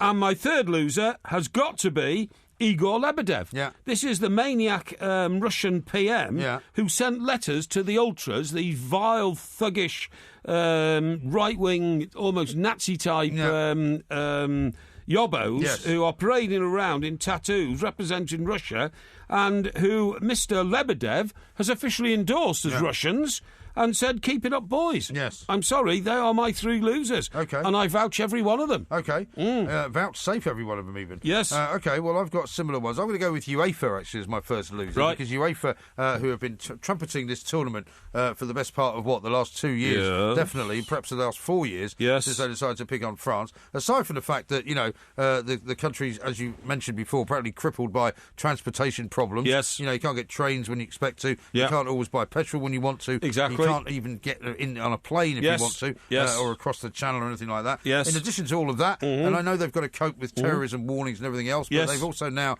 completely failed to spot the fact that, there might be these 150 Russian thugs. The police, heading off to Lille. The police seem to have been incapable of stopping any of them. There have been no arrests made. They also had these running battles in Marseille between the English and the French thugs as well. Yeah. I mean, in many ways, it's been an absolute and utter disaster. Indeed. The way that UEFA have put it together. The stewarding has been a problem. Indeed. Everything really has been a problem. Thankfully, on the pitch, the football's actually been quite entertaining. Yeah. So that's about the one thing has actually happened, which has been decent. But basically, basically, it's been a complete and utter nightmare. Right. Okay. That's my first one. So UEFA, I think, should be taking the blame for that. Right. Okay. My second loser is Andres Cunha. Now, he, you may or may not know, is a Uruguayan referee. Right. He's the guy who, despite the fact that he spent 4.5, nearly 5 minutes deliberating on whether he would allow a goal to be scored by Peru, which was very, very clearly scored by the guy's hand, which beat Brazil just 2 nights ago, meaning in a 1-0 defeat, kicking them out of the Copa America.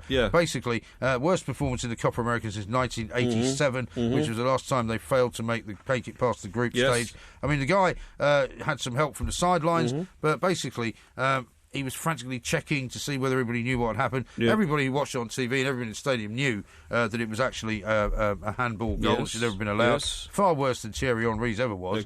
And so he's my big loser. And my third big loser, I think, referring back to the England game, really, is Harry Kane. Because for all Harry Kane, for whatever reason, was off colour that night. He might have been a bit nervous. Yeah, but he's had a great season. First big tournament. Yeah, I know, but I mean, he, unfortunately, he's not going to get the blame for it. I'm not saying that he's, in any way going to be damaged, but he's definitely a loser for this weekend because he was taking the corners, and as I was explaining to some people on Twitter, not a very good idea to have the top striker in the Premier League taking corners, top goal scorer, but he just wasn't very good at it either. And the corners that he was taking were just no use at all. So those are my 3 losers. Let's have the winners. Right.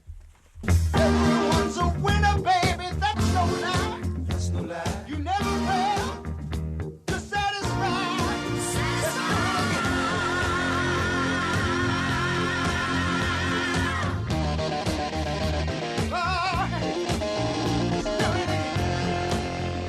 Now, again, we don't want to repeat too much of what we did on the old Heroes and Villains, so I'm going to go with my first winners, Bastian Schweinsteiger. I mean, he scored a fantastic goal. In Germany, were already 1-0 up. Against Ukraine, but they were still kind of hanging on in there, and it didn't look as if they were being completely dominant. And you wondered whether Ukraine might just nick a goal back. They were a lot better than anybody thought. Schweinsteiger, who's been replaced as captain because he's thought to be too old, came on in the kind of closing stages of the game. He was only on for about a minute or so, and he ran practically the whole length of the field, looking incredibly fresh, even though he's got a little bit of grey around the temples, and scored a terrific goal. And thereby, and you could see what it meant not only to him but to the whole fans in the stadium, because he was always their great sort of torch bearer. So I think he was absolutely brilliant. My second winner of the weekend has got to be Julia Hartley-Brewer.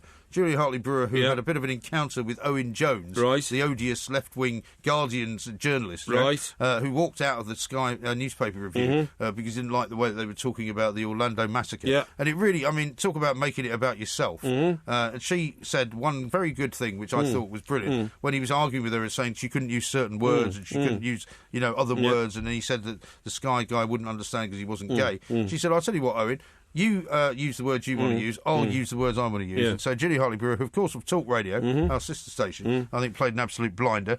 And my final winner has to be England Rugby for doing such a brilliant job down in Australia and sticking it to the old Wallabies. Oh, you nominated them on Sunday? No, I didn't. I nominated Eddie Jones. Oh, well, that's very close, isn't it? Their manager. Eddie Jones being the manager, but you can't not mention England Rugby because they did brilliantly. A record win over Australia down there, particularly having gone 10-0 down in the opening of the game. Those are my 3. Okay, very good. Right, my 3 are this. Lewis Hamilton is my first winner. He had a dreadful start to the season. He lost the first 3 races to his teammate. To his. Well, if you knew then, perhaps you should have jumped in there as the obvious winner. To his teammate Nico Rosberg. But in the last 2 races, he's cut a 46-point deficit down to 9 points. He's done a brilliant job, and he's done it despite the fact that he felt that his team were handed over to Nico Rosberg. He hasn't started saying that anymore, has he? No, he hasn't, because he's gone and shaken the team up, and he's got 2 consecutive victories. And as I say, he's right back in the mix now to get a possible 3rd consecutive Formula 1 World Championship. So he's my first, okay? Now, my second is Greg Dyke, because I've been critical of Mr. Dyke in the past. Greg Dyke's a winner. Yeah, absolutely. I'm sure you haven't got that round the wrong way. No. Greg Dyke's a winner because he won't allow UEFA to start mudslinging against the British without evaluating exactly what's going on and saying, no, the Russians are much more to blame than we are. So Mr. Dyke has written to UEFA and said, look, you get this into perspective. We are not going to be blamed for this. He said that the 3 Lions followers have been lumped in with the Russian thugs who attacked England fans inside the stadium in Marseille. Not the people on the streets. He's saying, you remember that the blame for what happened inside that stadium were the Russian thugs. How dare you blame our boys? But what's he doing about it? Nothing. He's written to UEFA and pointed out that he wants more action and more stewards at England games. I think UEFA are a better loser. Well, I think UEFA are a better loser. No, I'm saying Greg Dyke is a winner there. He's a winner for standing up for our country. Yeah. And he's out of the job in about a month, isn't he? Well, that even more reason why he's taking so much interest in trying to get justice for English fans. Well, he does, because if he didn't care, he wouldn't have written to them. And my third winner, and I think the whole of the country will respond to this, has to be, after what we've seen at the weekend, the Queen. And I'm going to stand up while I say that. The Queen? Yeah. You're going to stand up? The Queen. Thank you. I'll sit down again now. Her Majesty the Queen, to give her full title. Yeah, Her Majesty the Queen, because it's her 90th birthday celebration combined with the trooping of the colour and everything else, and reminded us all of what a massively valuable asset the Queen has been to this country for, 90 years. And so she hasn't been Queen for 90 years. No, she hasn't been Queen for 90 years. What asset was she before she was the Queen, then? Because she was the daughter of the King, and a very fine princess she was as well. So I'm saying... Thank you for explaining the lineage for us. I'm saying that she is, without doubt, my outstanding winner of this week. Really? Yes. Thank you very much indeed. Those were the winners. Those were the winners and losers. You can go now to the Two Mics and the Twitter account, where there you will see pinned to the very top of it the voting process, where you can start voting right now. Yeah. We'll see what some of the people are saying about that coming up next on TalkSport. The Two Mics, simulcast across the UK on TalkSport and Talk Radio.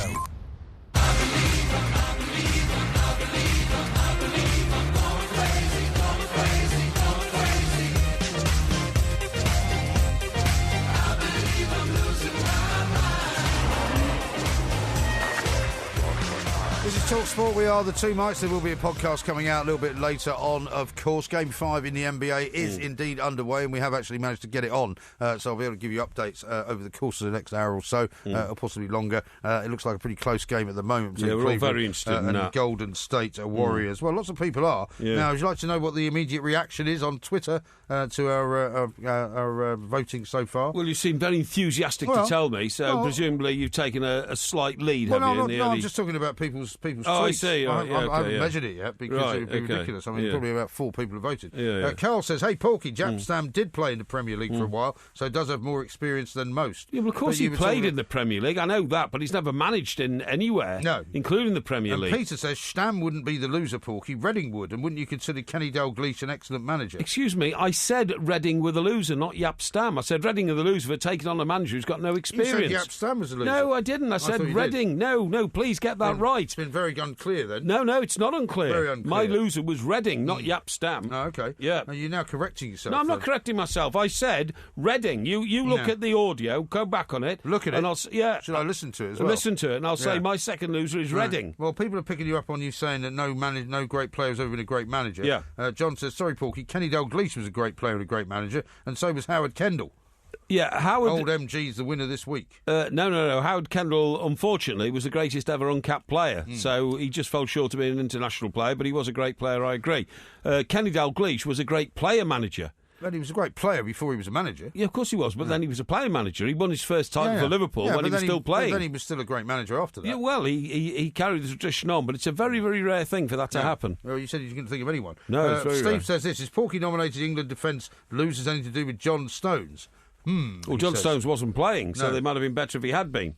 D says, Porky's standing up to mention the Queen, total plankerism. No, not at all. It's something which I do as a mark of respect, and if other people did, we'd be a better country. Really? Yeah. Eric says, I have to vote for IROMG because of the Copa America mention. Yeah? Copa America? What was that about? Well, that was Brazil, and Brazil going out of the Copa America thanks to the referee. You didn't even listen to mine, did you? No, of course I do, yeah. Here's one from Paul. He says, what was Porky thinking with those winners? Handed it this week on a plate to old MG. Not at all. I thought my winners were excellent. Yeah. Excellent. Yeah, well, not everybody agrees with that last one. Becky says, Porky's nailed it this week. Reading, Russian PM, Lewis Hamilton, and HRH the Queen. MG's not as good. Thank you. It's always interesting, isn't it, what people think they hear. Thank you, indeed. Even though old MG chose the defeat of the Wallabies, I vote for him, says Trevor. Really? Porky lost my vote with terrible winners, says Paul. Oh, rubbish. No.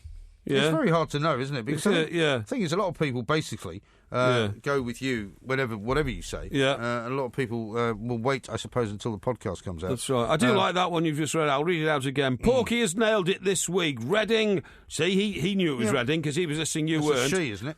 Sorry? It Becky? Isn't that Becky? Oh, it's Becky. It's Becky. It's a she. Yeah, you're a hobbit. Sorry. You've just reassigned Becky's gender. No. Reading. So popular. The Russian MP. She says PM, but it's not the Russian Prime Minister. It's the Russian MP. No. Lewis Hamilton and. I've just read that one out. Why are you reading it out again? Because I think it's so good. Oh, right. Yeah. Well, it's 54-46 at the moment. Yeah. In my favour. Yeah. Well, that won't last long. Yep. That won't last long. 54-46. That won't last long, mate. Now. Don't worry about that. And have you ever heard of Brian Clough, says D? Yes, but he wasn't a great footballer. Well, I presume that D's saying that he was. No, I'll tell you something, D. He scored a lot of goals, but he only ever scored them in the second division. He played for Middlesbrough and sadly broke his leg before. I think he played for England twice and then sadly broke his leg before he could progress to a first division team, as it was in those days. So I know all about that, don't worry. Well, we shall see. Well, anyway, you can vote, of course, until midnight tonight. Yes. Preferably only once. And keep it as fair as you possibly can. Yep. And we will, at midnight, close the voting. And we'll see whether I manage to draw level to 4.5. We certainly or whether will. Porky takes a 2-point lead. We certainly now, it's will. currently 67-66 to Cleveland in the like we all third care. quarter. Yeah. Quite a long way to go in the third quarter. Yeah. So quite a close game. Yeah. Golden State Warriors can win it, of course, tonight. They're 3-1 up already. I wouldn't have thought so. Now, did you know the Pittsburgh Penguins won the Stanley Cup as well? Oh, right, that's fantastic. Well, just keeping you informed. Yeah, in thanks. case you have to worry about What these is the things. Stanley Cup, by the way? The Stanley Cup is the ice hockey. Oh, the ice hockey, yeah. Now then, I was reading an amazing piece over the weekend about the Kinnock family. The Kinnocks, I couldn't believe it. Do you know that they draw 6 publicly funded pensions between them? This is Lord Kinnock and Lady Kinnock, who used to be known as Neil Kinnock, the Welsh windbag. What, 3 each? And yeah, that's right. And his teacher wife, right? Worth around 250 grand a year. Yeah, I wouldn't be at all surprised. But that's on top of over the course of their public careers, right? They've taken £10 million of taxpayers' money. Well, I say taken, it's a bit of a hostile word. People get upset when you say that, don't they? Because they say, well, they've earned the money over the course of time. They just happen to have been public sector employees. Well, they've earned the money then, OK? But it's still £10 million. It's still public money. It's still public money, yeah. Yeah, exactly. So well, it is kind of unusual, isn't it, that their sole source of income over the course of time has purely and simply been the public purse. When Lady Kinnock stepped down as an MEP in 2009, it was calculated by think tank Open Europe that she and her husband had pocketed more than £10 million in taxpayers' money from the Euro gravy train. Yes. That did not include a calculation for daily attendance allowances claimed in Brussels. And this doesn't also include, as it sometimes does when they talk about the Kinnock family, his son, who's now an MP in South Wales. That's right, yeah. And his wife. Who was a former MEP. Who's a former MEP. And I think, actually, was she not quite high up in the government of one of the Scandinavian countries? She was the Prime Minister of Denmark. That's right, yeah. Her name was Helle something. Yeah. Was it Denmark or was it Norway? Helle in a handcart.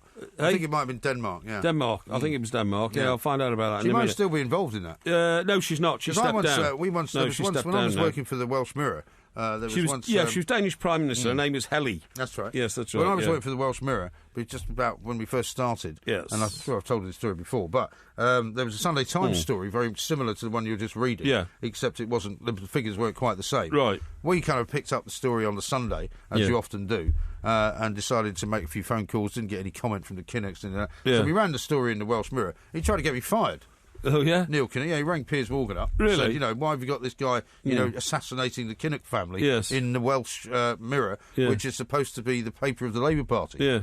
And Piers said to me, well, I'm not going to fire him for doing that. Well, I think you should think very seriously about keeping him on. I think you should. I mean, what a thing to do. You've got to get the macroeconomics right before you get the microeconomics right. I met him some months later. Right. Because, believe it or not, the Welsh Mirror, or the Mirror generally, decided to help out the Kinnock Foundation with a small donation. So that and he came and he shook my hand very warmly. Lovely to see you. We're following your career and all this. I mean, Did you know you're the same person? Yeah, I'm sure. You sure? Yeah, they're all like that.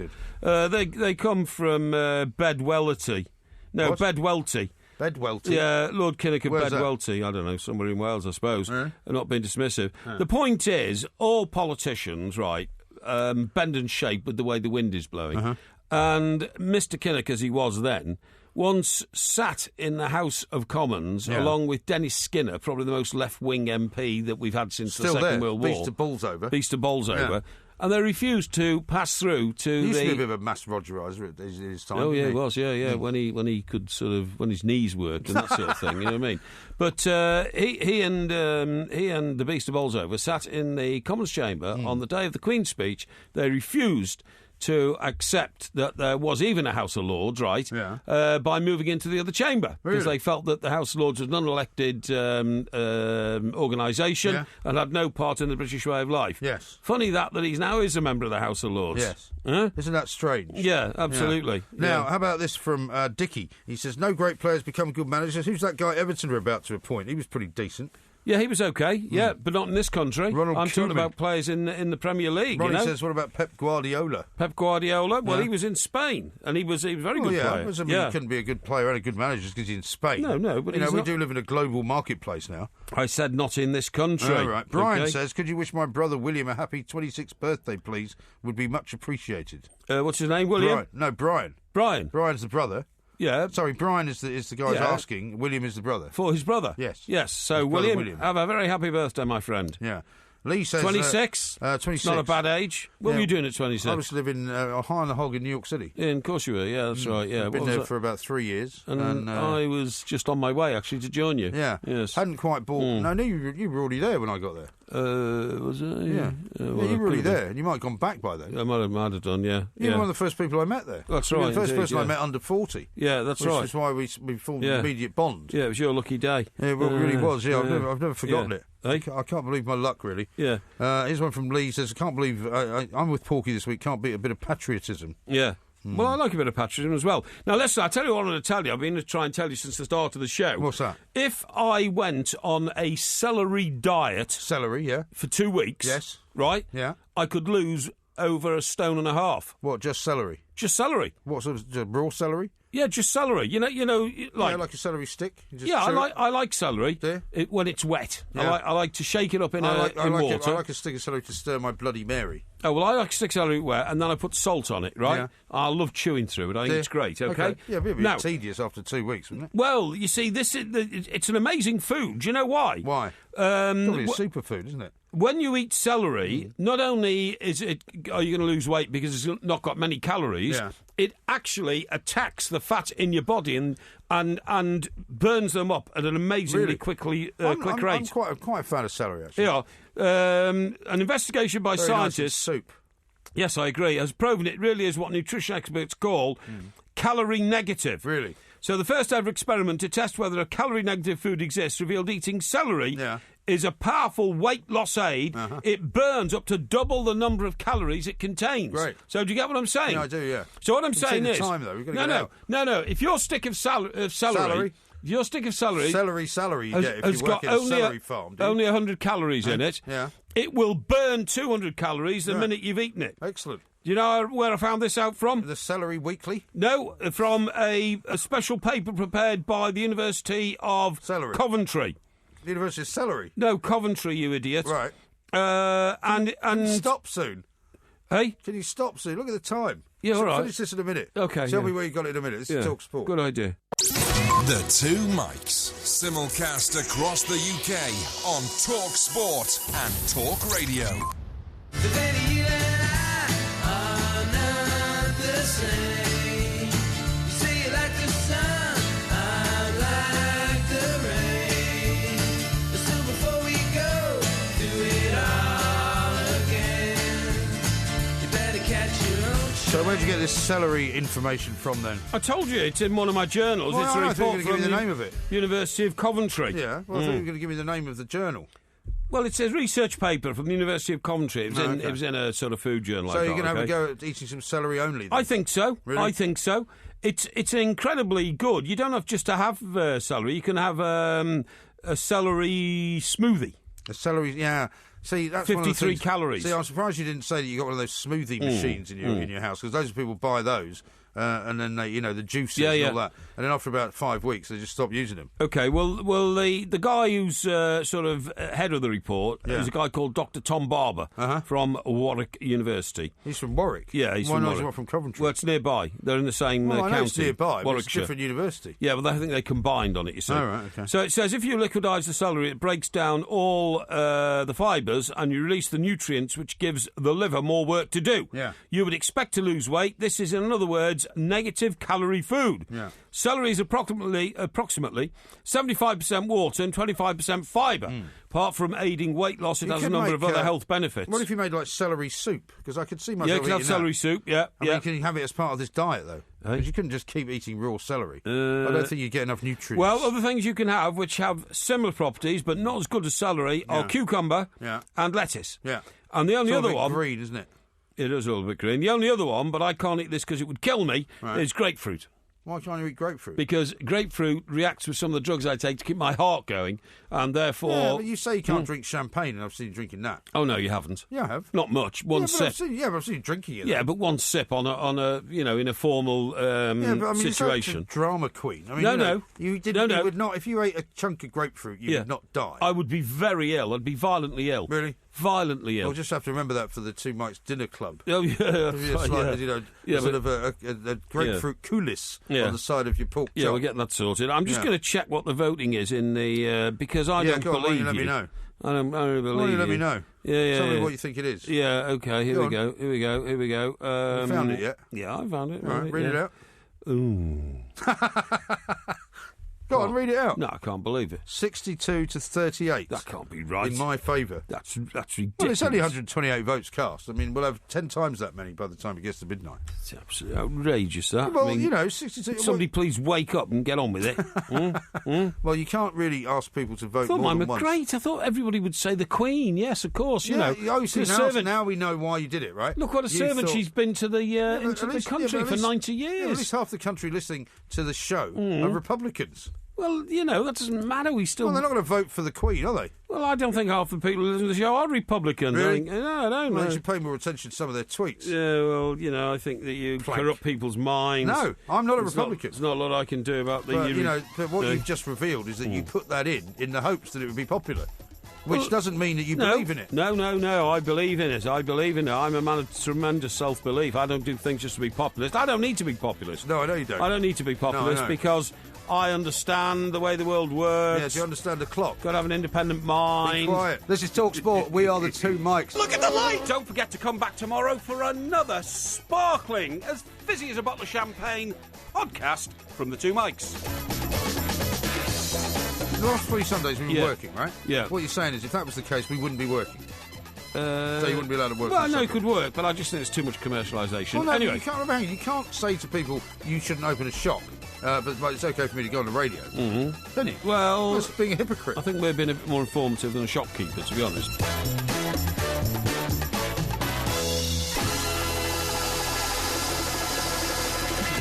Yeah, but at 19 with the Vauxhall Viva, I was a babe magnet. Really? If you love the Two Mikes podcast, you'll love the live show. Weekday overnights from 1am on DAB Digital Radio and 1089 and 1053 AM and via the TalkSport app. TalkSport, your Premier League station with exclusive commentaries every weekend. What an absolute corker! TalkSport. What's up, Doc?